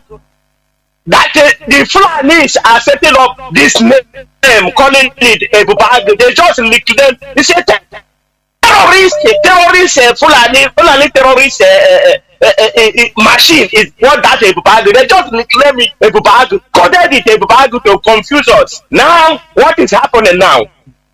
They are killing you. They are killing your children. And you know, Professor Jonathan, you know the worst, what makes baffle me, what makes it worst is that we have this three group of people, which me I hate with my bone marrow, and I hope that every reasonable Biafrans, every reasonable Easterner, every reasonable Imonite, every reasonable Igbo speaking person, every lover of freedom, we hate this three group of people: the politicians, the religion leaders, and the elders. And when we talk here, we don't just make story. We'll give you example why we hate them. In politics, Hope Uzodinma is a politician. Hope Uzodinma hates his people, his own people. He hates his children. Even he lied against his children when they're already dead. Hope Uzodinma made a statement immediately, press release immediately after not up to 24 hours, these children died. Hope Uzodinma didn't make any investigation. A good politician, people who have somebody, even though all the politicians they are not good, but those one who at least sometimes, but at least that sometimes pretend, would have said, okay, this type of thing happened. I'm sorry for what happened. Go and at least apologize to the mothers and to the, at least sympathize with them and say you will make investigation. But we said the man didn't say anything. He just come out, pop and play and say that these are bandits. You know the reason why he said that these are bandits? He don't want these children or the Ipob to have sympathy from anywhere in the world. They close the avenue for sympathy. They close the avenue for people to come and cry for us, to sympathize with us, what they are doing to us, for people to write about it. How are you going to write of a bandit? That is what he thought, but he didn't know that God is with us. He will show why he is God. Now they have been killing us secretly. This one is just because God wanted to bring their nyash out and show to the world. That is why he come up and play, because we have been saying, talking, and he's denying. He got to you when now you come back, you come to church. That are the religious leader. Is there in Pope, and when they asked him about what is happening in Biafra, did you know about Biafra? Did you know about the inhuman treatment of the Igbos in the world? He said that Pope does not involve himself in politics. He's closing the avenue. He don't want to talk about it, and he don't want Pope to talk. Now Pope is talking today. Where? In Canada. Pope is talking in Canada, begging, going even to the graves. But our own fathers, our own mothers, they close the avenue. They tag us name. They give us even the name that we don't answer. We answer terrorists. We answer bandit. We answer criminal. We answer everything. All bad names is what they give to us. These are what these three people, this I've counted politician, I've counted the religious leader. Now come to the elders. The elders were there. When they are the one who give Fulanis land. They are the one who take one cow. They are the one, the politicians will give red cap, pay 20,000 naira for them to wear red cap, and they wear it, come out. They don't want to talk. They are there. The Fulanis come and are raping our children. They don't want to talk. When we talk, they say we are what they have seen while standing. Even when they are sitting, when they are what, sitting, not even standing, that we cannot see it. Even when they are sitting and they are blind, we are feeding them. They still claim that they see what we have. We cannot see. I don't know what is that thing that that they have seen that we cannot see. And we are begging them to come and talk that thing that they have seen, so that we can be free. Even if they are dying and we are dying, both of us die freely, knowing that our Father has told us what they have seen that we cannot see. So Biafrans, this is not a Biafra issue. It's not a Biafra protest. It's what? Igbo and Imonite and Eastern protest. Rise up tomorrow. Rise up tomorrow. If you want to, you are kind of bandit. Hope Uzodinma is a bandit himself.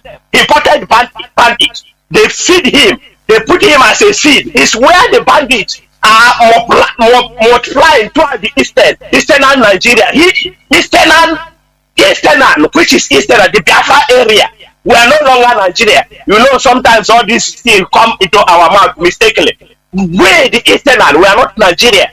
And they have, this is where he is distributing, killing our people because Hope Uzodinma is there. If you drive Hope Uzodinma today, insecurity will go. If Hope, I'm telling you, don't test this thing. We are not, we love you. That's why we talk in this radio Biafra. We love you with our whole heart. We want you to enjoy what we have enjoyed in diaspora. That is why we are crying. We are not selfish. Please listen and carry your bag. Leave that your, yeah, I know you must eat. But if you eat small, bring out some, give the people, give them water. Come outside. Let Hope Uzodinma carry his bag and go. You cannot advise us to say, yes, Hope Uzodinma, a bag, we are chasing a bag of people. No, a bag is not the issue. It's the person who brings a bag and who is engineering a bag, giving a bag. So you cannot go and kill 4 or 5 people that is involved and they took to solve the problem. No, the problem is from the tap root. We must not make a sugar-coated solution here. We must solve the issue. The issue there is Hope Uzodinma must leave the Ikoso house because he have overstayed, they have killed us. I don't know how many else you want them to call. Don't go to church with this Hope Uzodinma every day and pray. You pray there together.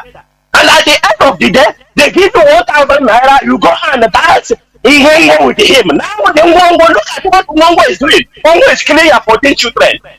He don't want them to marry. He don't want them to enjoy life. He don't develop for them. He block avenue for any international community to come and help. Eastern, please rise up tomorrow and chase Hope Uzodinma if you want to save your children that are in diaspora. Please help us and get freedom for even yourself. You need freedom. You need to enjoy the life. Don't wait to go to heaven while you haven't enjoyed even the one. And when you go to heaven, what are you going to tell God? That is for another day. But rise up and chase Hope Uzodinma. Hope Uzodinma is the insecurity. He is the bandit. He is the terrorist himself. He is everything. Criminal. Thank you, Professor Jonathan, for taking my call. Biafrans, I love you. IPOB members, you are my blood. Thank you. We must continue. And I think we are gradually heading towards the end of the program. Caller on signal. Can you hear me? Caller on signal. Yes, my brother. Jonathan, good night to you from here. And Biafrans and lovers of freedom. My name is Ifan Chukwumadabuchi, and I'm calling from the Kingdom of the Netherlands. You see the topic, the significance of the present, and I will add the significance and the peril of the present time. You see, I tell Biafrans and all indigenous people of Nigeria or in Nigeria, it is swim or sink. You have to know that the implementation of Fulani plan to take Nigeria is on high gear. Look at how many terrorist organizations or groups that are active in Nigeria. Look at the insecurity in every state of Nigeria today.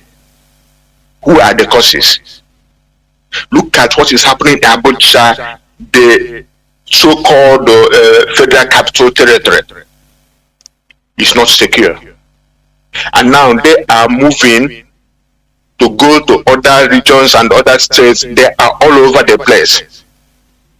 So what we are saying is that the insecurity in Nigeria today, it makes me wonder in my private time. I still wonder what in what world are those people doing PVC and 2023? Are they living the real world? because even a fool knows that Nigeria is a failed state in the precipice of implosion. And now, what I will say is that regarding what is happening in Imo State, in particular, in the southeast and eastern region altogether, silence on the Our Mama 14 killing is support or agreement, and is completely unacceptable. So if you are a politician, the political class, if you are a clergyman, if you are an intellectual, if you are elderly or traditional ruler, whatever you call, any person of significance and notable in the East who is still, mum and mute on the killing of these innocent young men, for whatever reason, you decide to keep quiet because of your political career or the connections we have with Fulani, it is unacceptable. You see, because Igbo says that when they carry the corpse of another person's child, it will be like they're carrying firewood. But when it becomes your own child, then you know that it's a human being. That's a paraphrasing the proverb. And so what we are saying is that the members of the armed forces that are in the East, in Igbo land, intelligence agencies, DSS, or any intelligence or security man that is in the East, you are a human being. Let our people demonstrate in peace and with dignity. Don't you add the salt or insult into the saying goes that they don't add salt into injury. Leave us to demonstrate that little, give it to us as human beings. And coming to what is happening, in the north, they destroy our businesses, they destroy our alcoholic beverages, and they burn their businesses, they kill some of them, they burn the shops and properties, some of them are looted, nobody is compensating them. But in the East, when the cows that are destroying our farm products are perchance killed, our governors and rich men will be falling over themselves to compensate the Fulanis.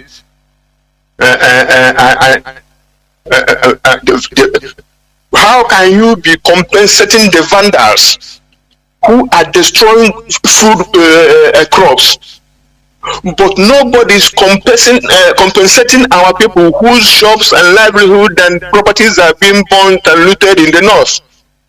Why is nobody saying anything about compensating our people? Hopeless who's or the striking Fulani of Imo State have given the Fulani people 30 million naira. You see what I claim, because a couple of their cows were killed for destroying our properties. And talking about the impostor in Asholok, he is now going to Liberia to give them lecture in security, while insecurity is ravaging his own country, so-called, because he's not a Nigerian. But the place they are using the name of the dead Buhari to rule, he cannot maintain common security. And that was what the APC cabals used to push our brother Jonathan away from power. And now Nigeria is worse than a failed state. So what I'm saying is that, dear friends, we must not be distracted.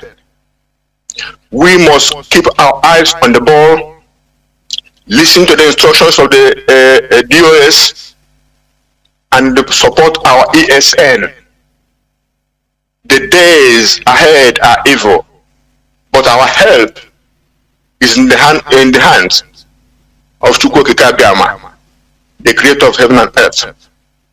And thank God for the gift of Muhammadike one of Biafra, Mazi Nnamdi Kanu, who is leading this enlightenment. And I salute all our radio presenters who are projecting the message still. God bless Biafra. Good night. God bless Biafra. The woman say, caller on WhatsApp, please welcome to the program. Please make it as brief as possible. You are the last caller. Can you hear me? Caller on WhatsApp. Dr. Jonathan. Yeah, well, welcome to the program. The Korage. And all the leadership of IPOB and our HOD and the DOS and our radio presenter, our ESN, every person, the genuine people or the genuine ones. I want to start with what you said. I checked myself last 3 to 4 years, and I have checked how much I have contributed in town union meeting in abroad. And I check what is the benefit of this town union meeting. I now find that there is no benefit. They are only waiting to chop yam, New Year festival. They don't contribute anything to our society. They are there to collect one chieftaincy title and others. They don't bring development to our communities. I now resign them. Say, let me stand in one place. The whole family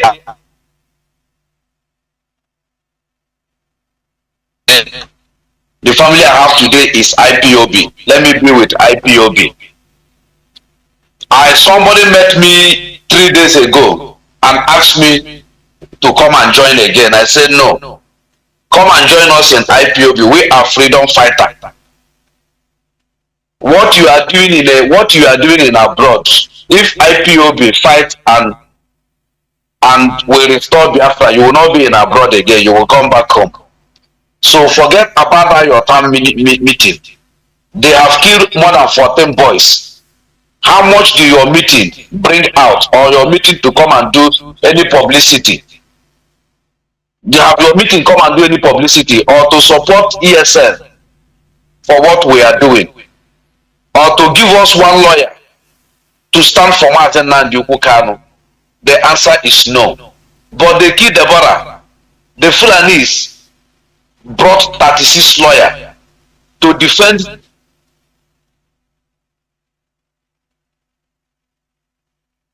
those that took laws into their hands to kill Deborah. They bring 36 lawyers to defend Deborah. So it's something of eye-opener for our people. To defend her killers. To defend her killers. Yes.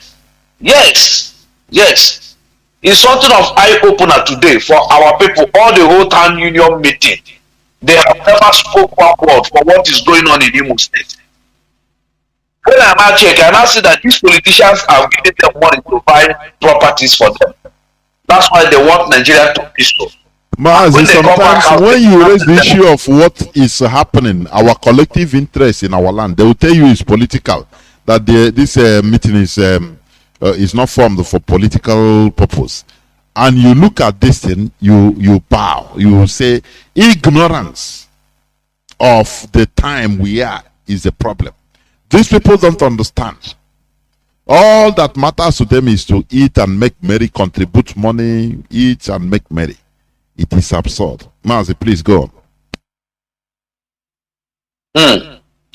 Mazi, you remember one of your teachings, political empowerment and economical empowerment. You taught us here. That should be last year or early this year. That politics covers everything, both the religion, both everything they are doing. And our people forget about it. Even the town union meeting, they are doing politics there. But they forget, no. They are even doing politics there, forming this one. They will leave this union, form this one. They will leave this union, form this one. They cannot even be in one union. They cannot be in one union. So when I find out all those things, I say they are trash. Up till now, these people have never made any statement. Where is Ohanes Ndibo? He has never made any one statement.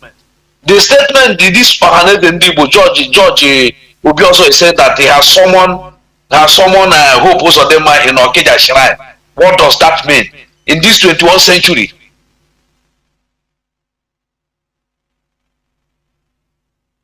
We chase this man out.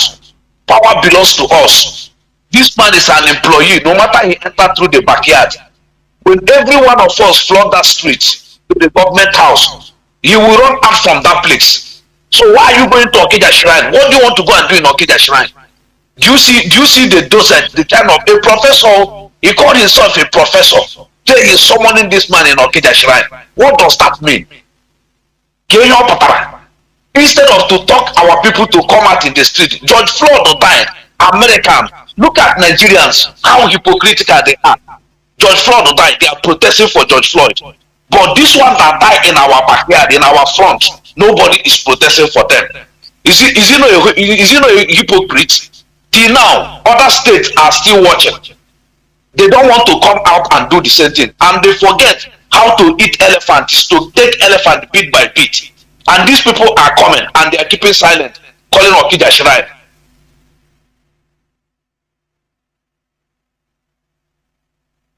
For every one of us, it's time for us to stand up. Leave your town union meeting, come and join IPOB. When you come to IPOB or you listen to our radio, you will be baptized, you will be repented and be rapture ready. God bless you, sir. Thank you, sir. Thank you very much. This is where I'm going to stop picking calls. Please do not call again. Biafrans and lovers of freedom, as the topic of my submission today said, understanding the significance of the present time. You know, like the last caller said, we are now in an era, a situation whereby only making statements doesn't matter. Only talking, it doesn't matter. That is why we act, and we should. The statement you made, you back it up with actions. That is it. So that when you are called to come out to protest for the injustice that happened to others, you need to do that. Do not wait until the injustice touches you directly before you come out. That is primitivity. It is backwards thinking. We need to be proactive. As I said during my presentation, look at how the Sri Lankans, they took the bull by the horns and then went and burned the homes of their politicians. It is allowed in a political process. Because how can you be in a country whereby all you are hearing money looted is figures only on news, billions, billions, billions, and you are suffering? And you are suffering. The brain you have will make you think and say, okay, why not we do something? Let us galvanize ourselves and do something. That is why the killing that happened in our mama, it should spur you into action, at least. That is how real human beings do. That is how developed countries are doing. That is why it is called developed. Because they organize themselves and take action. They are proactive on something that happened to others. Injustice that happened to others. They take action. So that to prevent that injustice from touching them, from touching any other person. Do you understand? But as a backward human being, you will not think like that. You will think about the inconvenience that it will cause you. Nah, what if I go now and something happened to me? Well, what of? You are only thinking, what of? And even if you don't go the protest. You are going out on your walk. One Fulani military will catch you, shoot and kill you. Are you not dead? Are you not going to die? You will die. Make good use of your life. That is what we preach here. Because that is the difference between we human beings and other animals. Other animals, they breathe, they eat, they go to toilet, they reproduce. But the only difference is why we are higher, why we are human beings. We better our lives. We have the capacity, the capability of, doing something, production, fabrication, doing something to better our environment and our lives, which other animals cannot do. We transform our language into technology. That is it. Productivity. No matter how intelligent a chimpanzee is, the chimpanzee will never think about inventing fire and cooking food. It's impossible. Their intelligence has limits or limitations. That's it. But we human beings, we have the ability to exert changes to better our lives. You cannot do that if you are selfish. Selfishness is a hindrance. It's a hindrance to our collective interest. You need to moderate your selfishness. Try to suffer that inconvenience for a better future. That is the understanding of the significance of the present time. That is it. Because when you understand it, you will understand, you will know what is happening and what it means. Like I used to say, Azikiwe, he calculated what happened during 1960, during independence. He equaled it, or he calculated it with his own selfish interest, selfish agenda, long-time agenda of being a president of Nigeria. That then blinded his eyes of not understanding the situation that time, of not understanding the significance of that time, what is happening or what was happening that time. When Ahmad Bello was, rejecting independence, through it, he was negotiating for what is happening today, for their space. As if he were only his selfish interest. All that he cares is to be the president, at any cost. And that is what is killing us. Do you see? When you allow your selfish interest, your extreme greed, selfishness to blind your eyes on the significance of the present time. That is why our politicians are null and void. Whatever happens, they tell you, don't worry, one Nigeria, it doesn't matter whether all of us are slaughtered. Don't worry, one Nigeria, because you just want to be maybe a governor of that big Nigeria. You want to answer His Excellency. That is why this present governor of Anambra State, after condemning, saying that Nigeria is like a foundation of a bungalow, but they are putting up 100-story building on top of a foundation of a bungalow. They cannot, it's impossible. They cannot carry it.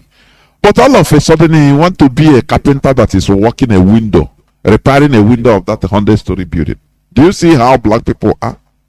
People that are that lack integrity. They lack, our leader said it, they lack class. Their word is not their bond. They talk one thing and tomorrow they talk another thing. That is why in Nigeria they enter from one party to another. A PDP, APC, this and that, Labour. That is, for them, is only the name that they change. It's not the policy. It's not about the policy. Because the people there lack a class. They lack a class. They lack integrity. And do you know why? What is helping them? The population. The population at the receiving end are ignorant of the significance of the time. They are ignorant of the situation, the reality that is happening. All that matters to them is sentiment. They flow like this, they flow like this, thinking that the world is like that. No. You have to understand what is going on. You have to understand the political situations around you. Now you read meanings, you make calculations and read meanings in order to allow you to make positive decisions that will help the future generations. Do you understand? Not only you, not only what you will eat. What are you going to eat? You eat, and in the next 3 hours you go and remove it, shit it out, and you start looking for another one. I used to ask, if it's only what matters to you, what you eat, what you dress, well, your own thing, only your own thing, buy car, this and that, nothing more. You care for nothing more else. Now, what is the difference between you and the jackal, a hyena that is only looking for food? For his food, he can even steal from others in order to feed his stomach, and nothing more after he's happy. Or are you resembling the birds of the air? As they tell you, don't think of what you will eat tomorrow. Don't think of tomorrow. The birds of the air, they are, who is feeding them? Just be like them. Think of only now your stomach. God will feed you. When you eat finish, go and relax. Don't think about your political situation. Don't think about your future, the future generations, so that you start from today making things better. No. Don't think about it. Eat, thank God, and say tomorrow. Don't worry, tomorrow. God is feeding the birds of the air. Will feed me. And I used to ask, are you a bird of the air? Are you flying? Do you have wings? Do you have feathers? Do you have beak? Do you have small brain as bird? God give you skull, big skull with big brain, in order to control other things. So don't compare yourself to birds. Do you understand? We should know that the time we are, the only solution is organizing ourselves, doing things as a people. Otherwise, the politicians, they will decimate us one after the other. That is the reality. You are seeing what is happening. You are seeing how they are pampering the Fulani terrorists in the north, whereas they are sending their so-called crack, highly trained police and military to track kidnappers in our land. Whereas in the north, they are pampering them. They gave order, don't harm Boko Haram, don't harm IC. Just, you see how BBC sat with killers, terrorist killers, and was asking them questions, telling them, okay, what is your grievances? So what are you doing? Somebody that say he has lost count of people he has killed, and is in the same Nigeria. And the highly trained crack Nigerian police and military, they cannot catch him. But they can go to Kenya and rendition our leader, Mazi Nnamdi Kanu. They have that intelligence. Don't you see that there is something terribly wrong? Don't you see that? That there is something terribly wrong. They jailed Sunday, who is not in Nigeria, in Benin Republic, but in Nigeria, in Zamfara State, in parts of the north. They cannot get the terrorists that are killing people. Instead, they will come and say, we keep bounty 5 million to Alero, whereas he's in his house, relaxing, granting interviews. Don't you see? Don't you ever think that there is something terribly wrong? Or what matters to you is only going to your meeting, your meeting.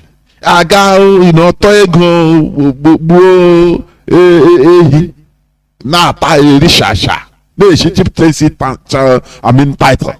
And things are going from bad to worse in our land. It doesn't concern you. You don't think about it, do you? You don't think and say, look, this thing, how can we stop all this and be free from all this rubbish? Get out of this quagmire.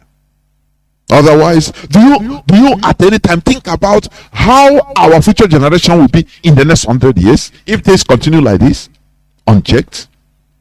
Do you ever think about all these points? Or what matters for you is how Utagi should be taken? One kuka only. As a human being, that is all that you think about, you care for. it makes you a lower animal. Do you understand? A lower animal. Do you know why white people, they are civilized? I mean, they are, they are developed. Do you know why? Because they use everything they got, brain power. They work towards ameliorating their environment. They contribute in bettering their environment, their immediate environment. They start from there. Do you know that? That is what makes them real human beings. Homo sapiens, as they are called. Be careful before they leave us as Homo sapiens. Now they turn into Homo sapiens. I used to say this. What IPOB is doing, Mazi Nnamdi Kanu is not suffering because of himself. Do you understand? If it's about himself, he would have done like others. Like Owaziki, collected money and be talking from both sides of his mouth. And you can do nothing. After all, you can call some principal officers and be squaring them something. On na his palace. I said, no, when I want to bring here, I will case here, mayor. Anyway, I will declare Biafra in the next 2 months. You know, there is nothing you can do. But he is here suffering genuinely for us, so that we continue, that this torch will not quench in our hand before he comes out. But all that matters for you or to you is money, finance. So that that is all that matters to you. And you call yourself a real human being? You call yourself a real human being in this era? Wherever you are staying, the countries you are, why they are doing good, their predecessors didn't think in a selfish way as you are thinking. Had it been the Spanish conquistador, had it been they were thinking selfishly, they wouldn't have built Spain. Don't you know that? Had it been the Portuguese, the Americans are thinking like you, selfishly, they wouldn't have built a country where you'll be dying to go, where you'll be proud that I'm here now, this is where I stay. There is security, there is electricity, there is everything. Had it been they are selfish like you do, they wouldn't have built a viable country. That is one thing you should know. This world is, you think, take good example and act. That is it. That is why I always say, if you come out in this journey as an IPOB member, genuinely in this struggle, honestly, call yourself a saint. I used to make this statement, and it's truth. Think about it deeply and you will understand. Biafrans and lovers of freedom, Biafra is our religion. Biafra is who we are, is our identity. We have no other ideology that is bigger than Biafra. If you have any or religion that is bigger than Biafra, know that you've not started. You need to go back and restart. You understand? Because Biafra is our ideology. We must continue what we are doing. People should come out in this time in order to protest, because the killing of 14 Igbos is not the Ebros. We are hearing it as a story. Remember, families are devastated. Come out from wherever you are. Just sacrifice from your trading post, from your service, as Mazi Nnamdi said. At least during the time of break, 2 o'clock, you come out and join. Even if anything you have, you give to people. Encourage people. Let people come out. Who will be at the how do they say it? Who will be at the cat? Come out and protest. It is your right. The same way the Fulani came out in Log Panther and they blocked roads. And all you can do is to turn around, go back. You are coming from Enugu, reaching Okigo, you go back. Nnamdi block and they make a protest. Can't you do your own? When it reaches your own, now so only your whole now shaking now. I'm gonna try him no mum gary. You another day they will kill you.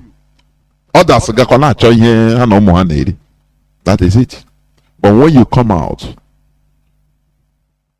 this person come out, the other person come out, everywhere there will be crowd. That is the reason why Sri Lanka we are able to pursue without nothing. Ordinary population power, people's power. They were able to come out and chase away their demons that are called politicians.